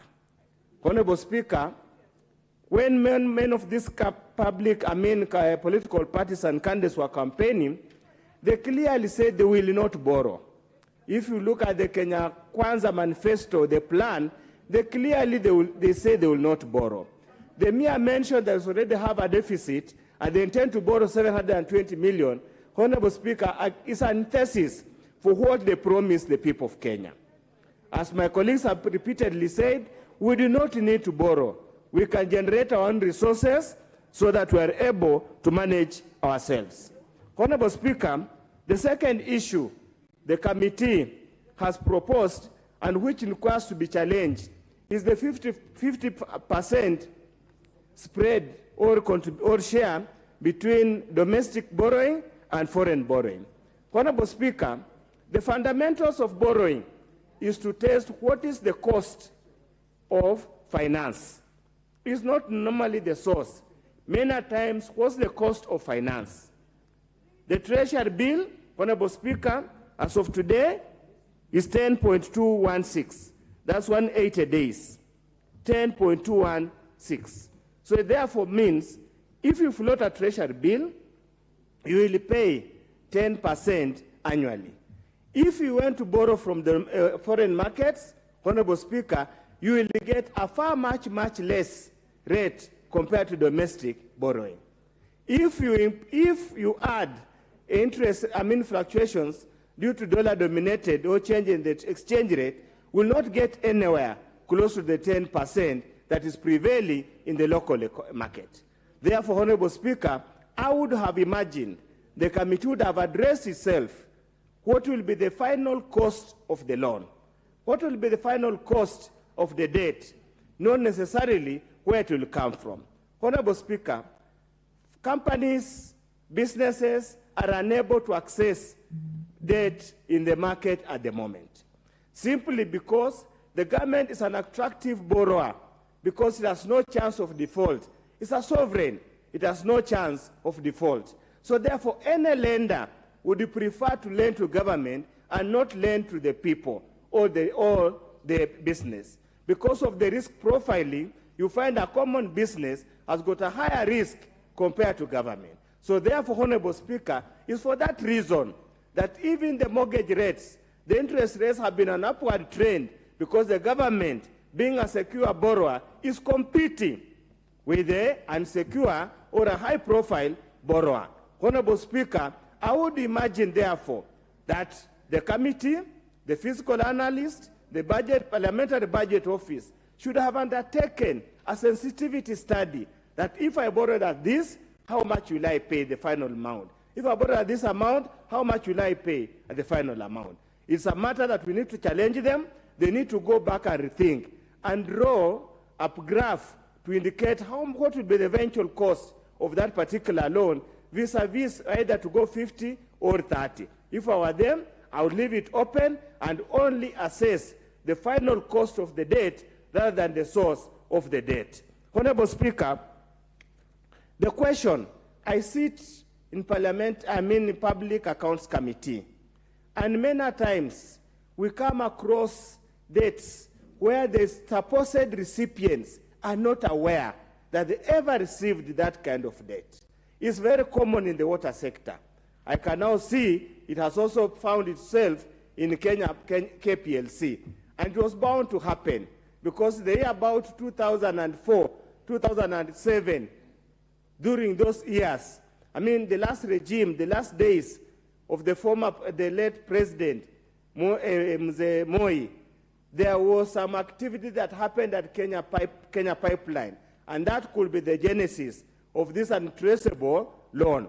And the culprits who are there are still struggling in this country, and they occupy some of the biggest office in this country. We would urge the controller and the auditor general to dig deep into that loan, because the people who took the money will easily be uncovered, and as a country, we'll put them to task to tell us what they did with that money using KPLC as collateral for that borrowing. Honorable Speaker, the second issue that I also need to address here is the issue of donor-funded projects, Honorable Speaker. What's your point of order, Honorable Owen?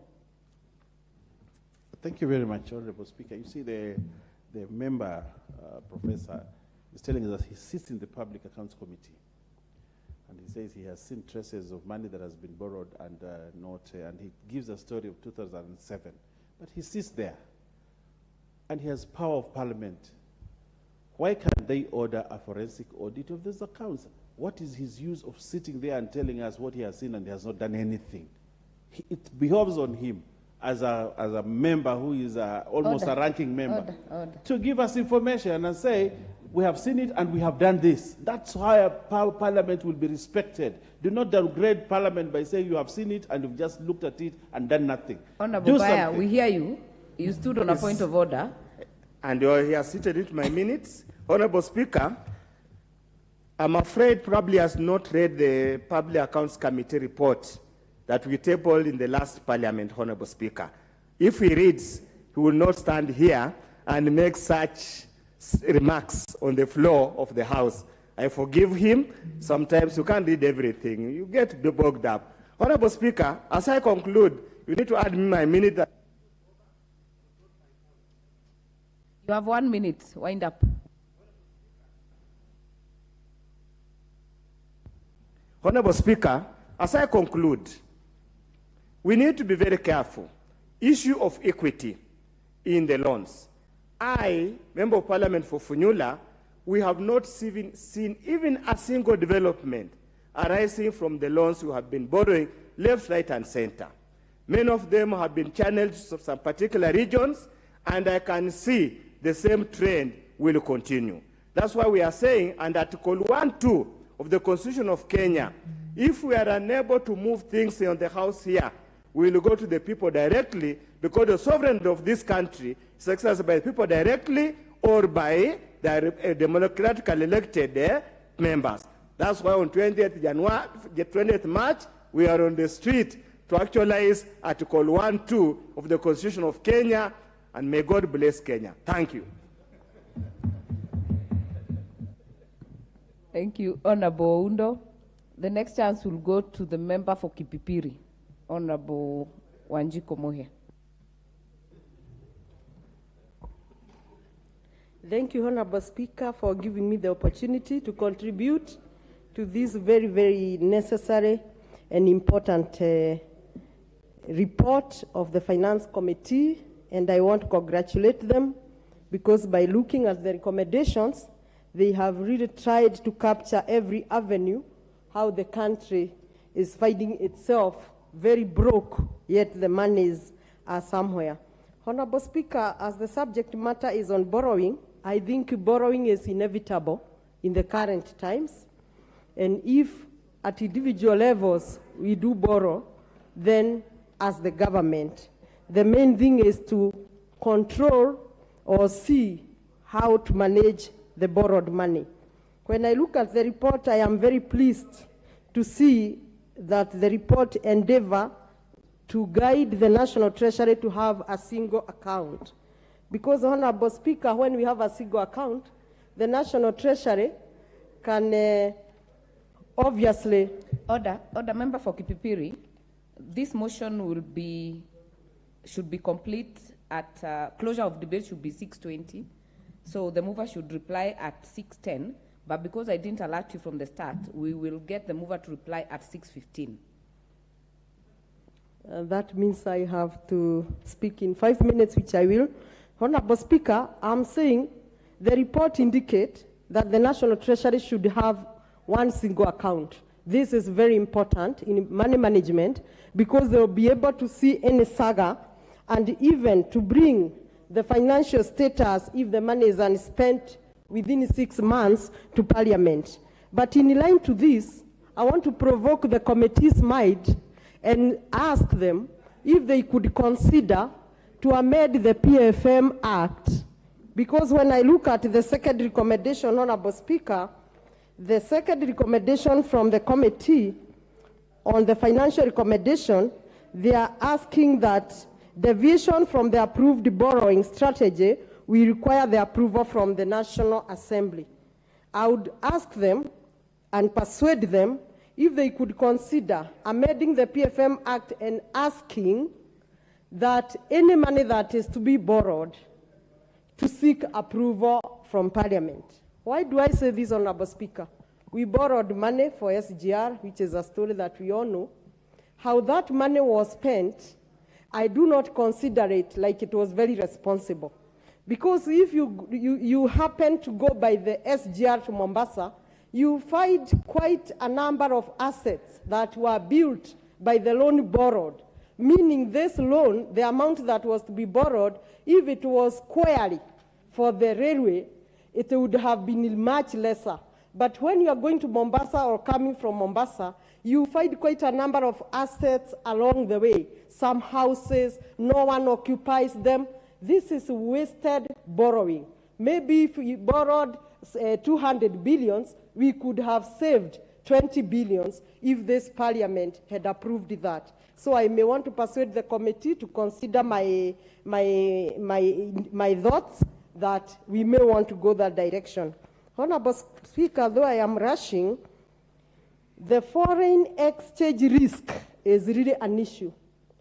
In fact, it beats logic, and I think it is not even moral for someone to lend you money at the rate of 80 in terms of exchange rate per dollar, and then ask you to pay, depending with the inflation and the shocks of economy, at the rate of 130, 140. So this country needs serious debt negotiators.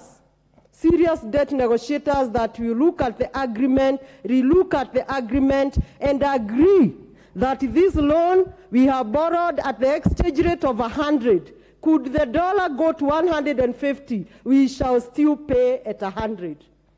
The third point, Honorable Speaker, I see the undisbursed loans in the first place. Let this House ask ourselves, why do we find undisbursed loans?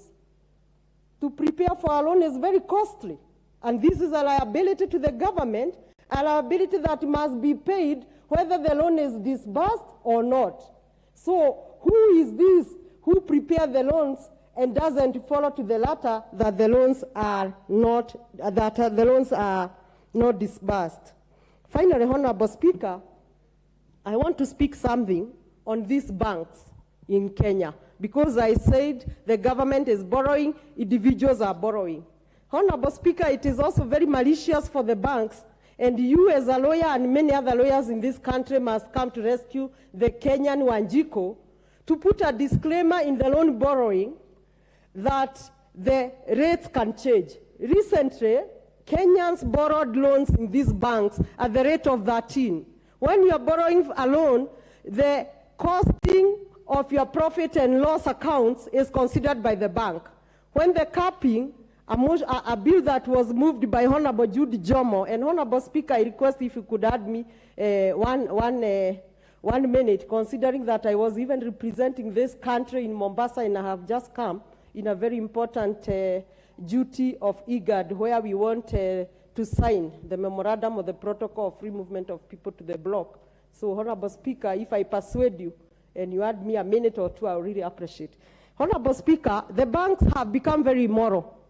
They come, and when the capping or the basic rate exchanged by central bank, they raised your loan repayment to 18%. Give her 30 seconds. Thank you, Honorable Speaker. I want to speak to the banks in this country. They are making it very difficult for the Wanjiku of this country because they gave the loans at 13%. After a few months, the clients never found more money from their businesses, and the loans were increased to 18%. The lawyers in this country must come and agree with the banks the moral thing to do by removing that disclaimer in the loan application forms. Thank you. I would really have loved it to contribute some more points. Thank you, Honorable Wanjiku Muya, the mover.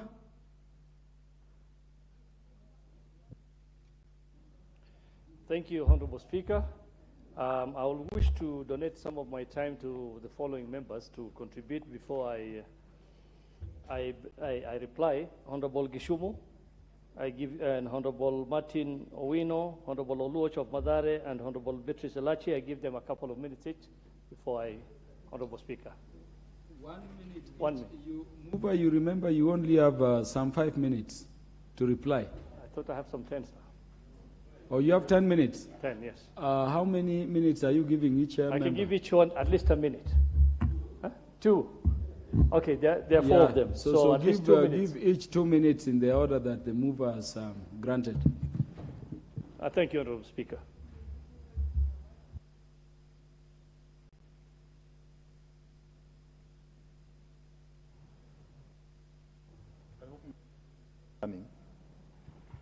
Honorable Gichimu, the minutes are already running. Proceed. And my time starts now. Mr. Speaker, thank you, and I appreciate for the donated 2 minutes. The Speaker, this committee led by Honorable Shurie has done a very good job. The report is very timely, just before the BPS is brought to this House for debate. And that being one of the main areas of consideration and ought to be the first change in any budget-making process, then I'm here to support this report and help in replying it and saying that I'm also optimistic that the government of the day, led by the Honorable Dr. William Samoei Ruto, is very optimistic on debts which are reasonable and which are out to help the Kenyans. And I hope these debts will even go to the constituencies, like Geshogo constituency, to build roads, water, electricity, and other needs which are very beneficial to the people that we represent. I beg to assist in replying. Honorable Martin Owino. Thank you, Chair. Thank you, Speaker. Thank you, Chair, for this opportunity.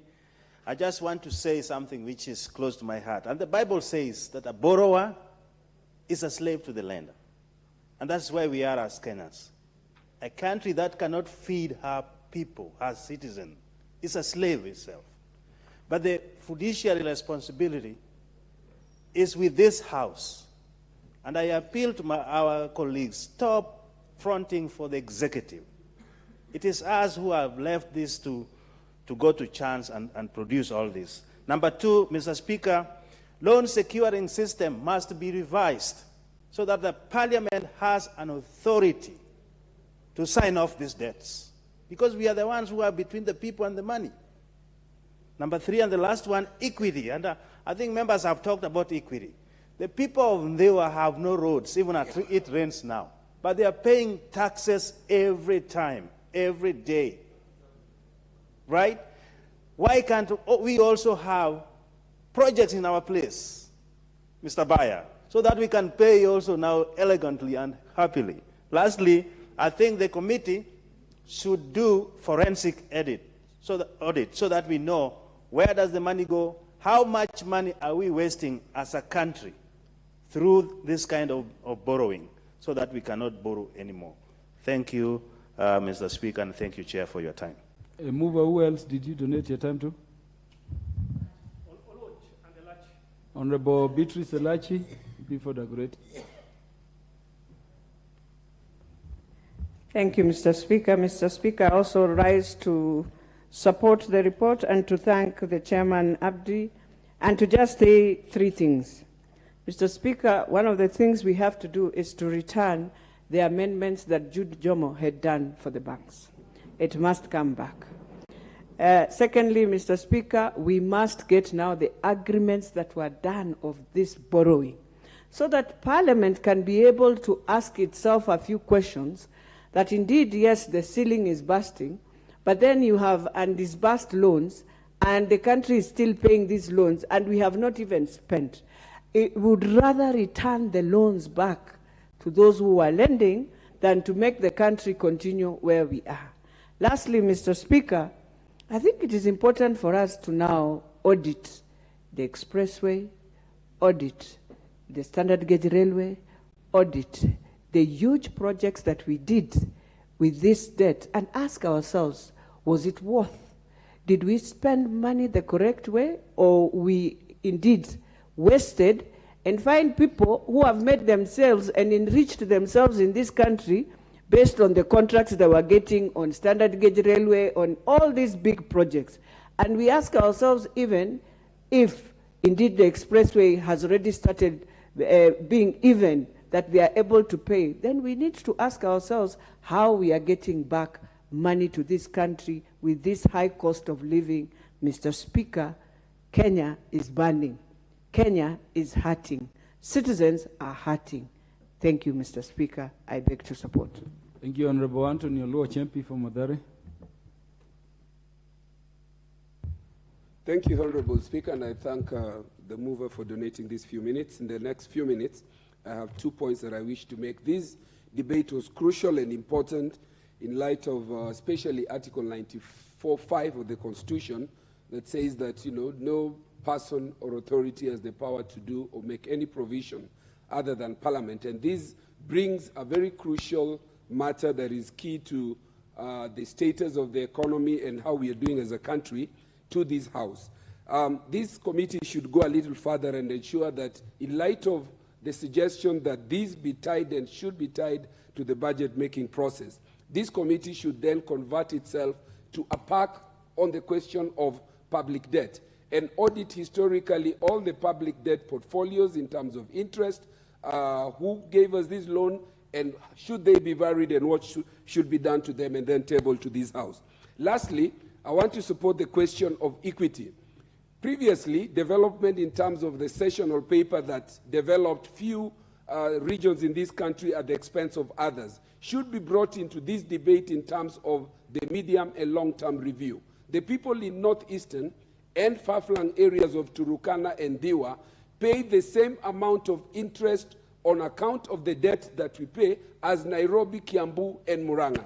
We need to bring equity, and these are foundational principles under our Constitution, and we need to ensure that in the review of debts, people get equity in development as we do repayment of debt. And I want to thank you, and I thank my colleague Shurie for donating the minutes. Amuba. Thank you, Honorable Speaker. I wish to thank all the members and the House for their contribution and support of the bill, of the report. Honorable Speaker, we have taken note of the members' concern, and I think maybe in our next upcoming reports we shall consider the proposals. Honorable Speaker, the need to bring this, the country's finances back to a healthy level should guide unity of purpose of this House. Honorable Speaker, policy making done here today without proper oversight and legislation will mean failure in our parliamentary purpose. Honorable Speaker, I beg to reply. Thank you, Mover. For the convenience of the House, the question to this motion will be put the next time the House will sit on it. Would I ask we go to the next order?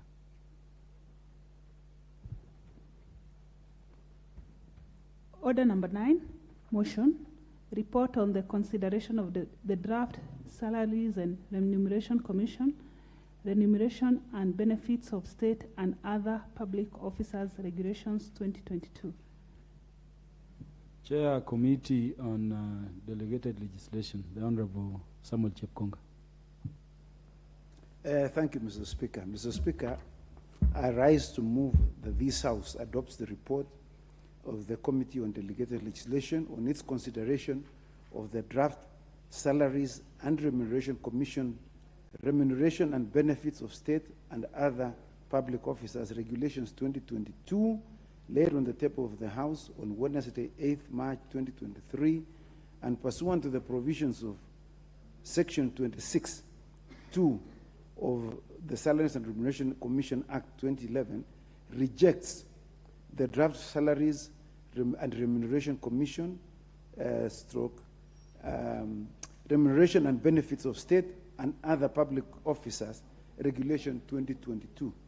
Mr. Speaker, these are regulations that we call in law sua generis. It is very unique. These are in draft form, they have not been published. But Section 26(2), subsection 2 of the Salaries and Remunerations Act provides that the SRC must table in this House, and the committee must consider the regulations in draft form, and the House must approve the regulations before they are published. In the ordinary sense, in other regulations, they are normally published and then tabled in the House and considered by the committee. If they think that it offends the Constitution and the Enabling Act, then it is tabled in this House for purposes of being rejected in entirety. But this one here, Mr. Speaker, it requires this House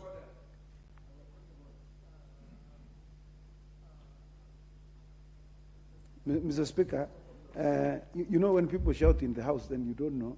I am not the Speaker. So, Mr. Speaker, we've considered these regulations as a committee, and threefold why we are proposing rejection.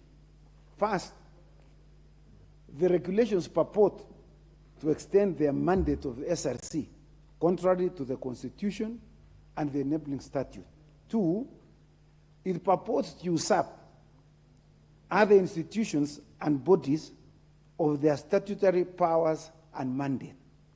And three, the regulations, or SRC, in making these regulations, are seeking to subject other legislations to SRC regulations, thereby overstepping and veering into the mandate of other bodies. And, Mr. Speaker, when you consider these regulations, for instance, in the definition of what a benefit is, they have defined a benefit to be of a financial and non-financial nature. If you look at the Constitution, the mandate of SRC in the Constitution in Article 210, sub-article 4, which I would like to read, 230, which I would like to read for the benefit of the House. It says the powers and functions of the Salaries and Remuneration Commission shall be, 1, to set and regularly review remuneration and benefits of all state officers. Advise, 2, advise the national and county governments on the remuneration and benefits of all other public officers. If you look at this, Mr. Speaker, what they are called upon to do is to do something that is of a financial nature, not that which is of non-financial nature, as defined by the regulations as drafted. And the reason why they have done this, Mr. Speaker, is they have veered into even the Parliamentary Service Commission itself and infringed on Article 127 of the Constitution, which provides that the Parliamentary Service Commission shall provide facilities and services to members of Parliament. That is the reason why they are purported to even set mileage claims. How much should be paid for every member here? Mr. Speaker, the mileage payment is a refund of what we have incurred in traveling to our constituencies. That is not a remuneration, neither is it a benefit. You are just paying me to take me back to the state in which I was before I left here, and to bring me back to where I'm supposed to work. So, Mr. Speaker, you know, they are purporting now to include this non-financial nature, to say including your traveling, going up country and coming back that they will set. Mr. Speaker, if you look at the purported regulation, it says that the definition, it says shall keep under review of all matters relating to salaries and remuneration for other public officers. You know, Mr. Speaker, it says set and regularly review. It does not say keep. When you keep, then every time you must go and snooze all over the place and find out what is it that they are doing, and you are extending your mandate going beyond what you are expected to do in the Constitution. So in the first limb, they have made regulations that contravene the Constitution, it contravenes the Enabling Act, in which they have extended their own mandate, Mr. Speaker. Mr. Speaker, if the other limb of these regulations, why we consider that they are unconstitutional, is that under Article 118 of the Constitution, every public body is expected to conduct public participation. Now, these salaries, SRC, they appeared before this committee in the 12th Parliament. They were asked to go and consult Parliamentary Service Commission, Teacher Service Commission, Public Service Commission, and Judicial Service Commission. They had all the time to do so while we were campaigning, Mr. Speaker. And even when we came back, they appeared before the committee, and they had the audacity to make presentation of these regulations without consulting these bodies. These bodies later on appeared before the committee, and they unequivocally stated that they have not been invited by the salaries and SRC. Mr. Speaker, that is acting outside their mandate. That is failing to conduct public participation. They have even irresponsibly refused to accede to a request that was made by this committee in the 12th Parliament. Mr. Speaker, on that point alone, courts have in the past struck off legislation for failing to conduct public participation. So on this one alone, Mr. Speaker, we don't even need to say too many things. Forget about what they have done against the Parliamentary Service Commission and members of Parliament and Teacher Service Commission, Judicial Service Commission. Mr. Speaker, on that alone, these regulations must fail. The other one, Mr. Speaker, is that they are purported without understanding why government has decided that instead of paying people a huge lump sum of salary, they pay people allowances. If you consolidate all allowances, Mr. Speaker, what that means is that when government is contributing its share to the pension of all employees, it will increase. You know that debt burden with respect to pension, it is too high. So instead of even being aware of that very simple fact, in which they have been told to take into account the general health of the budget of government, they still insist that they must bundle everything together so that it becomes very expensive for government to pay. The third limb, Mr. Speaker. Chair, Committee on Delegation, what allowances are being affected and for what bodies? No. These regulations are purporting to say that allowances will be lumped together and so that you can increase the salaries. So we are saying that is not good public management of finances. And for us, as you know, members of Parliament, one of the key responsibilities that we have been bestowed upon by the Constitution is budgeting. So we must ensure that the health of government is good. The other one, Mr. Speaker, is with regard to pensions. These regulations are provided that the SRC will set pension for all public and state officers. As you know, Mr. Speaker, there are other legislations that deal with pensions in government. Regulations cannot be passed to override the Retirement Benefits Act, the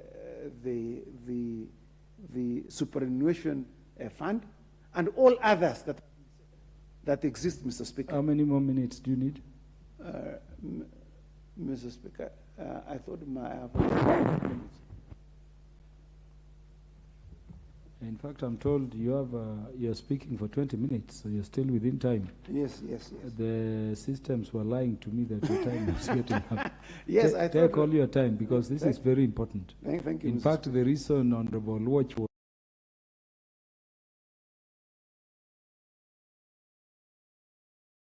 late in the evening, that I wanted to intervene so that you move this important motion tomorrow. I've requested him that we don't want to interrupt your slow. So take your time. Yeah. Tell the nation why Parliament proposes the rejection of those regulations. So, Mr. Speaker, as I've just said, pension management in Kenya is situated in a number of legislations. 1, the Pensions Act. 2, the Retirement Benefits Act. 3, the Public Service Superannuation Scheme Act. So, Mr. Speaker, when SRC gives itself a mandate that is not contained in the Constitution, and we know there are only 2. One of them is not setting the pension for all the public officers and the state officers. That in itself, Mr. Speaker, is trespassing and intruding into other bodies' mandates that are clearly set out in the statute, that are clearly set out in the Constitution. So the plain reading of Regulation 6, as proposed in the regulations, indicates that it seeks to upset the above substantive statutory framework through the back door. That is subsidiary legislation.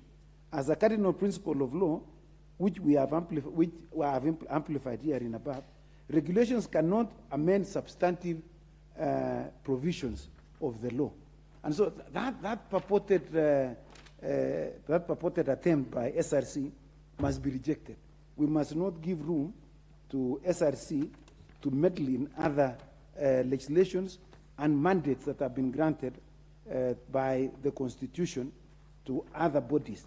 And this is clearly stated in Standing Order 210, Mr. Speaker, 210(3)(I), which says,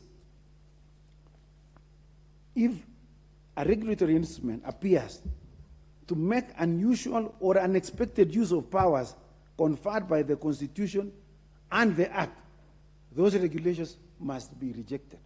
So this purported attempt to make very unusual and unexpected use of their power that has been granted to them in the Constitution must not be accepted and must not be allowed in this House, Mr. Speaker. So I would like to persuade this House that these regulations are not in line with the Constitution, neither are they in line with the Enabling Act, which establishes SRC. The other point, Mr. Speaker, that I would like to speak to is the question of the advice that is given by the SRC in determining salaries. The SRC wants to make it in the regulations that the advice that they give with regard to other bodies which seek advice from them shall be of a binding nature. We know an advice is something you consult somebody to tell you where you are is either good or not bad. But the mandate of making the decision squarely lies with the person who is making the proposal or is requesting the advice. So, Mr. Speaker, these regulations, we cannot accept that the SRC, which is not given powers to regulate salaries with regard to public officers, for instance, the members of staff of Parliamentary Service Commission, they cannot set those salaries. It is set by the Parliamentary Service Commission, which is elected by this House. And so, Mr. Speaker, they cannot purport to say it's of a binding nature. In fact, the Supreme Court, in 2 cases, Mr. Speaker, one of them being the Kenya Vision 2030 Delivery Board and the Commission on Administrative Justice and 2 others of 2021, reported in the Kenya Law Reports, clearly and unequivocally stated that the recommendation of a commission do not necessarily bind the person to whom or entity to which it is addressed unless the same is specifically provided for in the Constitution or in the law. So, Mr. Speaker, the SRC has not been given power to set, but to advise. You know, so they read advise and they read set. So that is a misnomer in itself, Mr. Speaker. So we are saying that these regulations offends the provisions of the law and the Constitution and our standing orders, and they should therefore be rejected. The other one, Mr. Speaker, that I would like to speak to is that the draft regulations by SRC are based on the assumption that they can also give advice on their own motion, in what we call in law suo motu. You have to be invited to give advice, Mr. Speaker. They cannot purport to wake up in the morning from their houses and say, we think that we should give advice to Parliamentary Service Commission because they want to set salaries for their members of staff. We set salaries, Mr. Speaker, as Parliamentary Service Commission. That's what they do on their own account there. And then seek advice from the SRC. But SRC in the regulations, they are saying, before you even do anything, you must seek advice from us. That is reading the law upside down, Mr. Speaker. You're saying that is the context in which SRC was advising on what should be paid to the ECD teachers. Correct. In a national issue. That is correct. So it was not requested by any country. No, nobody saw. In fact, I was with some members of the representative body of the Count Service Board, and they are saying, they're asking me, this we were talking this afternoon. They're asking me, we are meeting tomorrow, and we have not been told by the salary SRC whether we are state officers, whether we are public officers, and they are being asked, go to Parliament to go and pass a law. Mr. Speaker, you know, they have been given the power to advise. So instead of advising, they are throwing people into the while and not telling them what they are supposed to do. So we are saying, Mr. Speaker, the salaries and the SRC cannot give advice on its own motion. That advice must be sought. The other one, Mr. Speaker, is with regard to negotiated CPAs with various institutions. What these regulations is seeking to do is to make it mandatory. Before you negotiate a CPA, you must first seek advice that you want to negotiate a CPA. That is reading the law upside down. You first negotiate and then go to SRC and tell them, this is what we have negotiated. Are we within the limits? Then you seek the advice. But you don't go there and tell them that is redundant advice that is being sought, because you don't know how much the COTU and the rest of those who are representing the workers are going to ask. So you must first sit and discuss and agree. So, Mr. Speaker, we are saying that these regulations offends the Constitution. It is in contravention of the Enabling Act. It also contravenes the Statutory Instruments Act, and it contravenes our own standing orders, and it must therefore be rejected. So, Mr. Speaker, that in line with the foregoing and pursuant to Section 15(1) of the Statutory Instruments Act, read together with Section 26 of the Salaries SRC and Standing Order 210, the committee recommends to the House not to approve the draft SRC regulations as tabled in the House. I move and I request the Honorable Kishimu, the Vice Chair of the committee, to second. I thank you. It's always good to listen to you, Honorable Samuel Chepkonga, Senior Counsel. Honorable Gichimu is the MP for Gichugu, the constituency which was formerly led by the deputy leader of Azimio. The shadow. Proceed and... okay, thank you, second. Mr. Speaker. Mr.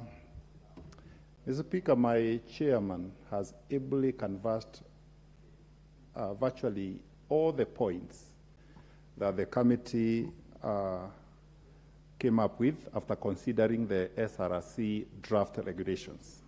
And Mr. Speaker, let me first of all thank the Parliament that this passed the Statutory Instrument Act in which you served. And I believe you hand a hand in this, Mr. Speaker, because in your wisdom, you decided that SRC regulations must first of all come in draft form. Because had it been like the other regulatory making bodies, that they publish first and then come to the House for approval, most of the state officers, public officers, represented by the ministries and the independent commissions would be suffering as we speak, because like now, these regulations would be enforced. But now that they came in draft form as required by the law, and by the Statutory Instrument Act 2013, Mr. Speaker, just to add a few points, because I don't want to belabor what Chair has said.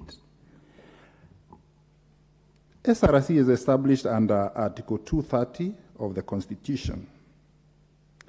And in performing its functions under 235, sub-article 5, one of the things that they must consider as required by the Constitution is transparency and fairness. Transparency and fairness. How transparent was SRC when they never involved the constitutional commissions which appeared before the committee, which said that they were never consulted, hence there was no public participation. They failed in the test of fairness in the first place. And in transparency. Then how fair are they when after several years of service, an employee's remuneration or a benefit is reduced? When this country is moving, when the cost of living is going higher, then you find in some ministries, in some commissions, salaries and benefits of employees are usually reduced. They failed in the test of fairness, because there cannot be fairness when someone has served for 10 years and earning a certain benefit or a remuneration, and SRC is purporting and proposing to reduce those kind of remuneration and benefit. Then one, as Chair has ably said, let me also emphasize the issue of benefit. A benefit is something that someone benefits out of. What you give and benefits that person. But a reimbursement can never be a benefit. And their definition, they purported to say that a benefit includes reimbursement. What you've already spent from your pocket, and you're supposed to be reimbursed, including like when you spend outside your station and you spend money and you're being reimbursed, they've also included that as a benefit. That is where we found that actually the definition of the benefit under the draft regulation was also eating into employees of government, employees of commissions, or state officers and public officers' pockets, because they also want to pay you to pay what you are supposed to be reimbursed. And looking, without even going into much detail, the issue of public participation, the Commission felt, after listening to SRC, felt that we also need to engage as a Parliament, and we are supposed to be wide in terms of coverage of our mandate to determine whether SRC has really done its job. The committee, on its own motion, invited all these commissions, and it's like they were waiting for us to invite them because they were lacking. Probably they had also written to the committee and indicating that there was no public participation. Those commissions were represented ably the Judicial Service Commission was there, Teacher Service Commission was represented, Public Service Commission, which represent all the ministries in this republic, was also represented, Parliamentary Service Commission, Honorable Macau sent a very able team of lawyers there, and also we also had,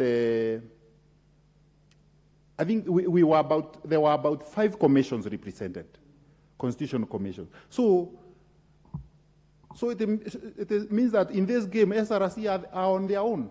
They are not consulting anyone. They've taken the law into their hands, the constitution. They are also infringing on the Statutory Instrument Act. And that is why, Chair, Mr. Speaker, I'm supporting the Chair to say that these draft regulations should not be passed by Parliament, and they should go to the drawing board and involve all the relevant the relevant parties and stakeholders before they come up with new draft regulations. I second Mr. Speaker. Thank you for the opportunity. Thank you, Honorable Gichimu. I propose the question that this House adopts the report of the Committee on Delegated Legislation on its consideration of the Draft Salaries and Remuneration Commission, Remuneration and Benefits of State and Other Public Officers Regulations 2022, laid on the table of the House on Wednesday, 8 March 2023, and pursuant to the provisions of Section 26, Subsection 2 of the Salaries and Remuneration Commission Act of 2011, rejects the Draft Salaries and Remuneration Commission, Remuneration and Benefits of State and Other Public Officers Regulations 2022. Honorable Fatuma Jeo, the Member of Parliament for Wajir, not in the House. Honorable Patrick Macau, the MP for Mavoko.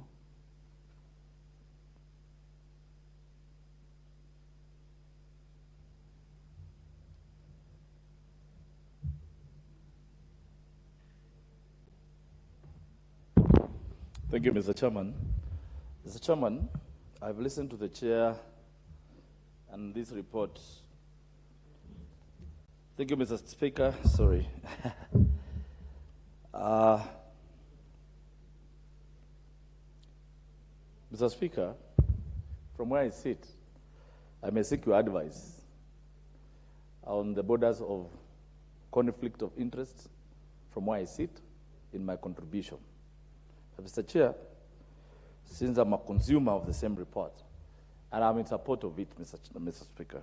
Honorable Patrick Macau, you are making your contributions as the Member of Parliament for Mavoko. Thank you, Mr. Speaker. Don't worry about those other big responsibilities. I stand guided. The House has on your back. Thank you.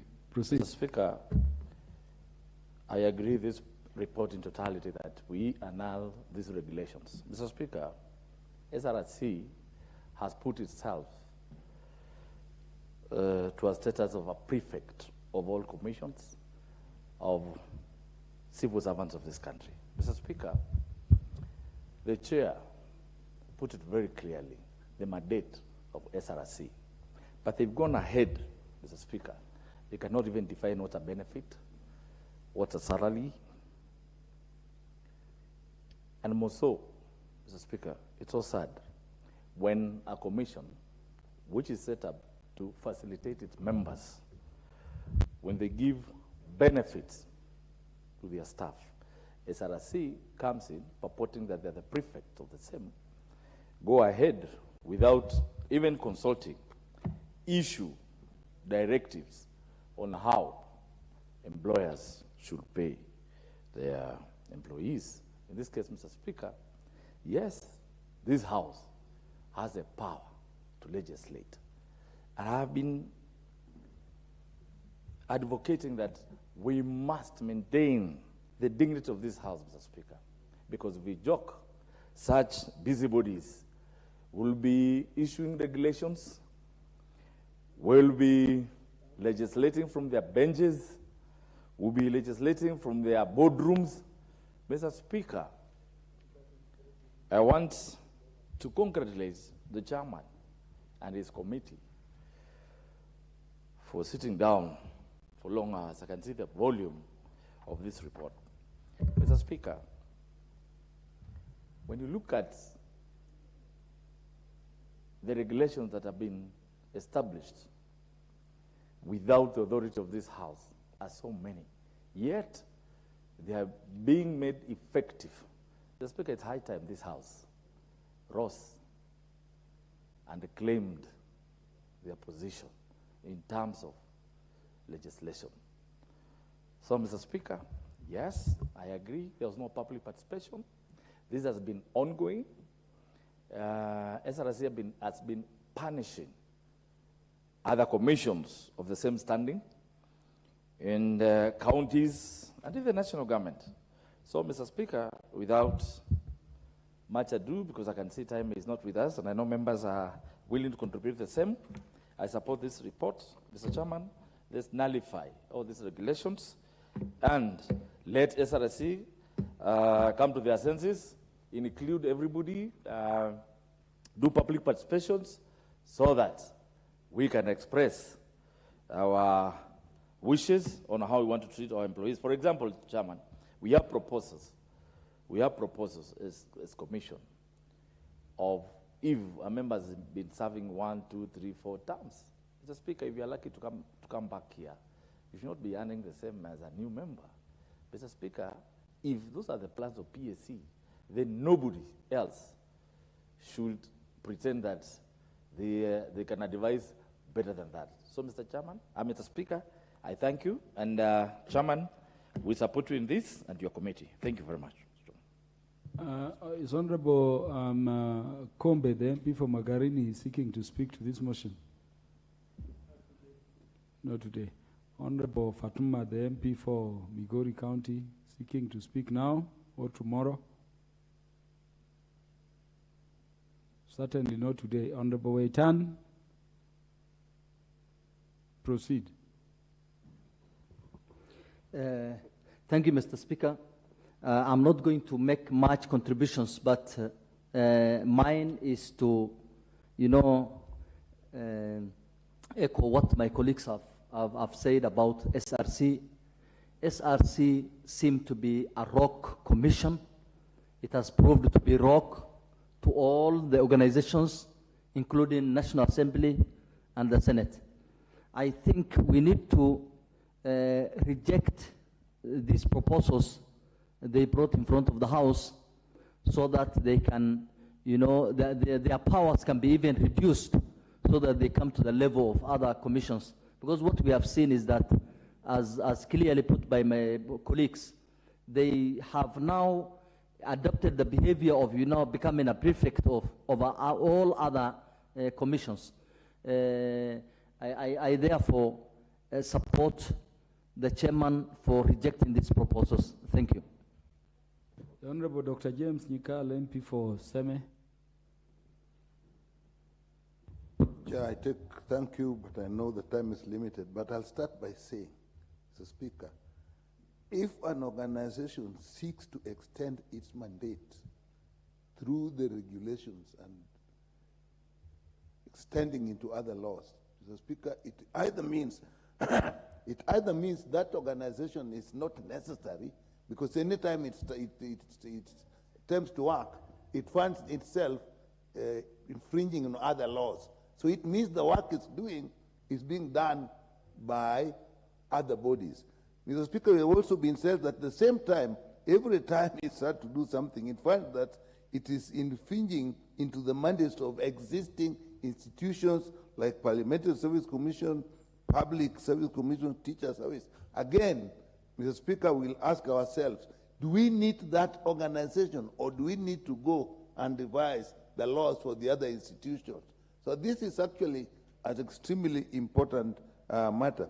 And Mr. Speaker, we should also ask ourselves, every time we are passing the laws here, we keep saying in consultation with the Salary Review Commission.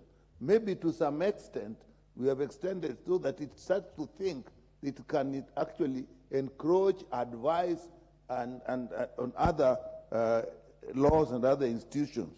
Mr. Speaker, if we find that we have an institution that one of its mandates, like benefits, it cannot actually determine, it cannot even define, then we have a big problem with the institution.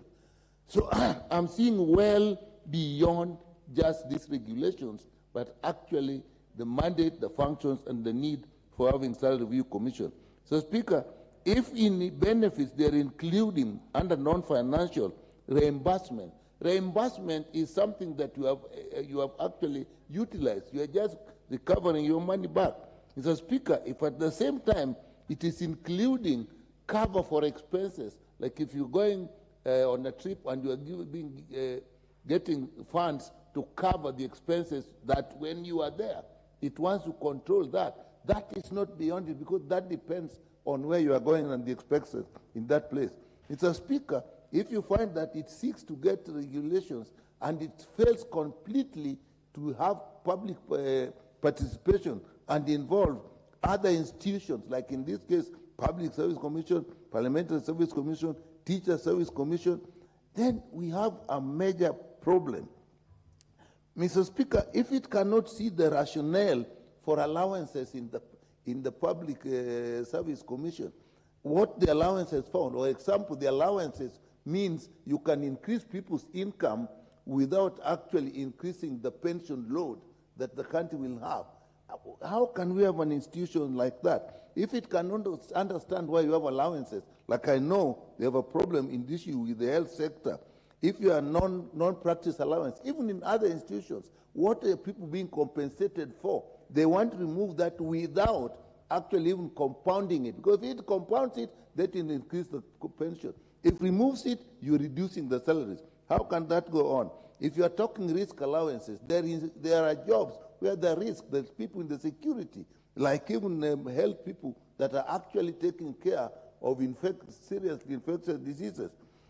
If there are institutions where people are actually having extraneous allowance because they have to work long hours and yet they are not being paid for overtime, if you want to remove such allowances, then actually that institution is not quite clear of what it is doing. Apart from saying that it is going against the rules of making up regulations, which must be bound by the mother law. So if you have a regulation which is going beyond the same law, you ask yourself, does the institution itself have the capacity to do the job it is supposed to do? If it thinks that its advices should be binding to other institutions. So, Mr. Speaker, I support that we annul this, but I ask a much bigger question. Mr. Speaker, do we need the salary review commission with all the other institutions we have? Are we not having a repetition that we really don't need? So, Mr. Speaker, I support, but asking the bigger question, do we need the salary review commission? Thank you, Mr. Tanyika, is it a part-time commission or a full-time commission, this commission? It's full-time commission. It's full-time. So the committee and the other committees of Parliament know what additional recommendations to make. I extended time, honourable members, because I did not want to interrupt the Honourable Dr. Yikal Order. Honourable members, the time being 7:04 p.m., this House stands adjourned until Wednesday, 15th March at 9:30 a.m.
using the subsidized fertilizer.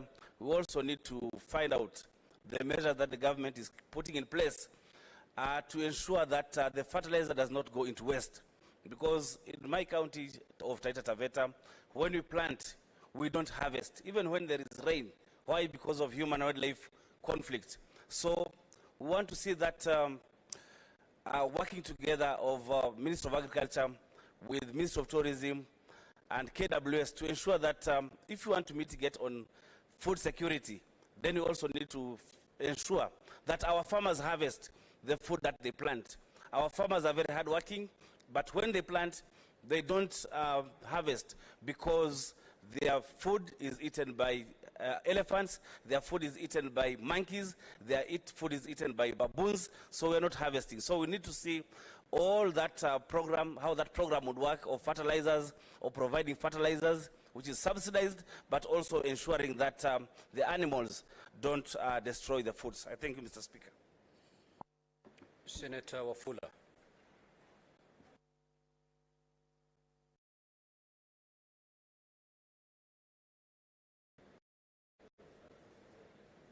Asante sana Mheshimiwa Spika kwa nafasi hii.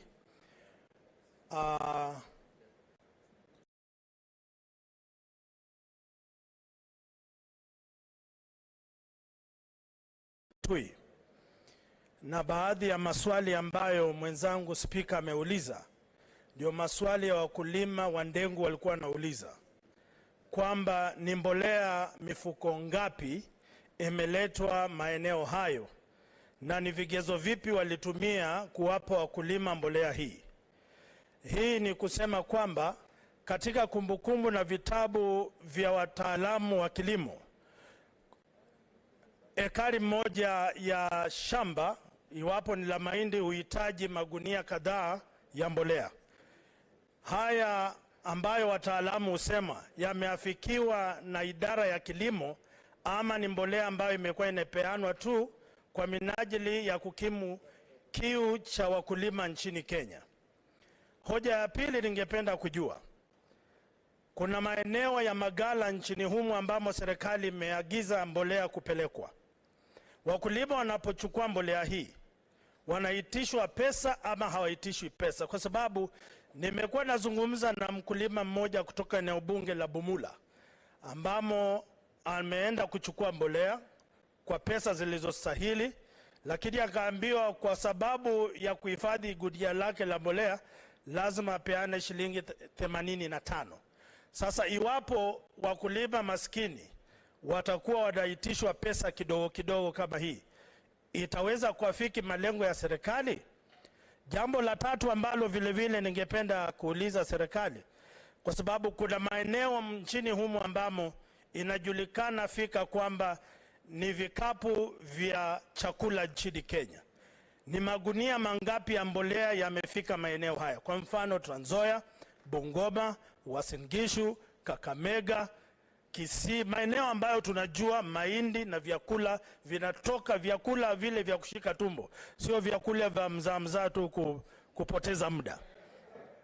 So tungependa tujue serikali imepeleka kule magunia ya kutosha, kwa sababu Trans Nzoia, maeneo ya Trans Nzoia, Bungoma, Kakamega, mvua imeanza kunyesha na wakulima wameanza kupanda. Sasa iwapo magunia ya mbolea ni machache, kamati ya ukulima tutakuwa tunaweka majembe yetu chini kuhakikisha kwamba wale ambao wanapaswa kufanya kazi wanaifanya kikamilifu. Asante sana Mheshimiwa Spika, naunga mkono maoni ya seneta mwenzangu kuhusiana na mbolea nchini Kenya. Asante. Senator Osotsi.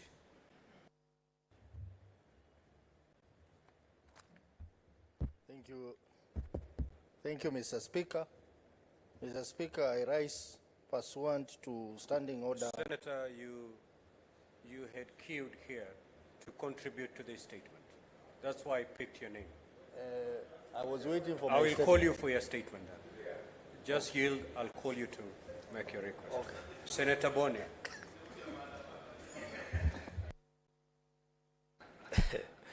Thank you, Mr. Speaker. Mr. Speaker, I would like to congratulate Senator for Laikipia for the clarity which is required on this important issue. Mr. Speaker, Trans Nzoia, Bungoma, Uasin Gishu, sections of Nandi, Kakamega, they need to be reassured that there will be no case of diversion or interference with this fertilizer, because they have sat back and relaxed knowing that somebody is going to support them in that particular farm input. Mr. Speaker, logistics are a nightmare. If you go to a county like Kakamega, when you ask farmers to come and collect fertilizer in Kakamega town, as they do, I was in a function in Shinyalu constituency, which is 40 kilometers away from city center, a place called Ingolomosio. So a message comes on the phone of the farmer that you have paid, come and collect fertilizer in Kakamega town. So the farmer goes from Ingolomosio to Kakamega town, he queues there, then he goes back home because the queue was too long. When he repeats again, the very discouragement, the very loss of money then cancels out on the issue of cheaper fertilizer. Mr. Speaker, the shame of our administration is that when I was in Ingolomosio, I actually paid for two trucks to go and collect the fertilizer, then they bring at Kambiri market and the farmers could collect from there. That guy refused. He said he couldn't do it. And the farmers had the letter from the chief. I had given the chief the money to pay for the truck. May the distributor in Kakamega hear it from the Senate that the trucks that are coming from Ingolomosio to his office are meant to carry fertilizer, not to carry money to him to satisfy his appetite, Mr. Speaker. Mr. Speaker, the second logistical challenge, and we don't want any enmity between my brother Wafula and myself. You go to Lugari station, where we are disputing fertilizer, and you find that Naitiri location of Tongaren or Bungoma is in the neighborhood. So the farmers naturally cross over from Bungoma because it's nearer to come from Tongaren to Lugari than to go to their center, and they are taking away the fertilizer meant for Kakamega. Could the government put in proper logistics so that cross-county farmers do not interfere with each other to the extent that the program fails? Finally, Mr. Speaker, we would like this committee to table in this House a record of how much fertilizer was bought by the government, how much went where. We see whether the principle of equity was exercised. Thank you, Mr. Speaker. Senator Mandago.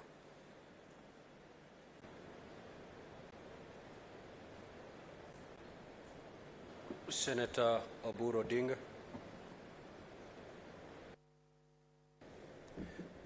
Thank you, Mr. Speaker. Mr. Speaker, I think this is an important statement being sought. Mr. Speaker, fertilizer is a very, very important ingredient in farming. And the Kenya Kwanza government has stated that they don't want to subsidize consumption, that they are going to subsidize production. And they have put fertilizer as the only factor of production which they want to subsidize. Mr. Speaker, if it is not available, then of course even that little subsidy which they are giving to production in agriculture is failing. Mr. Speaker, in agriculture, the most important factor of production is land preparation. And when the price of diesel is skyrocketing, and then you tell us that you are subsidizing fertilizer, where will I get the money to prepare my land?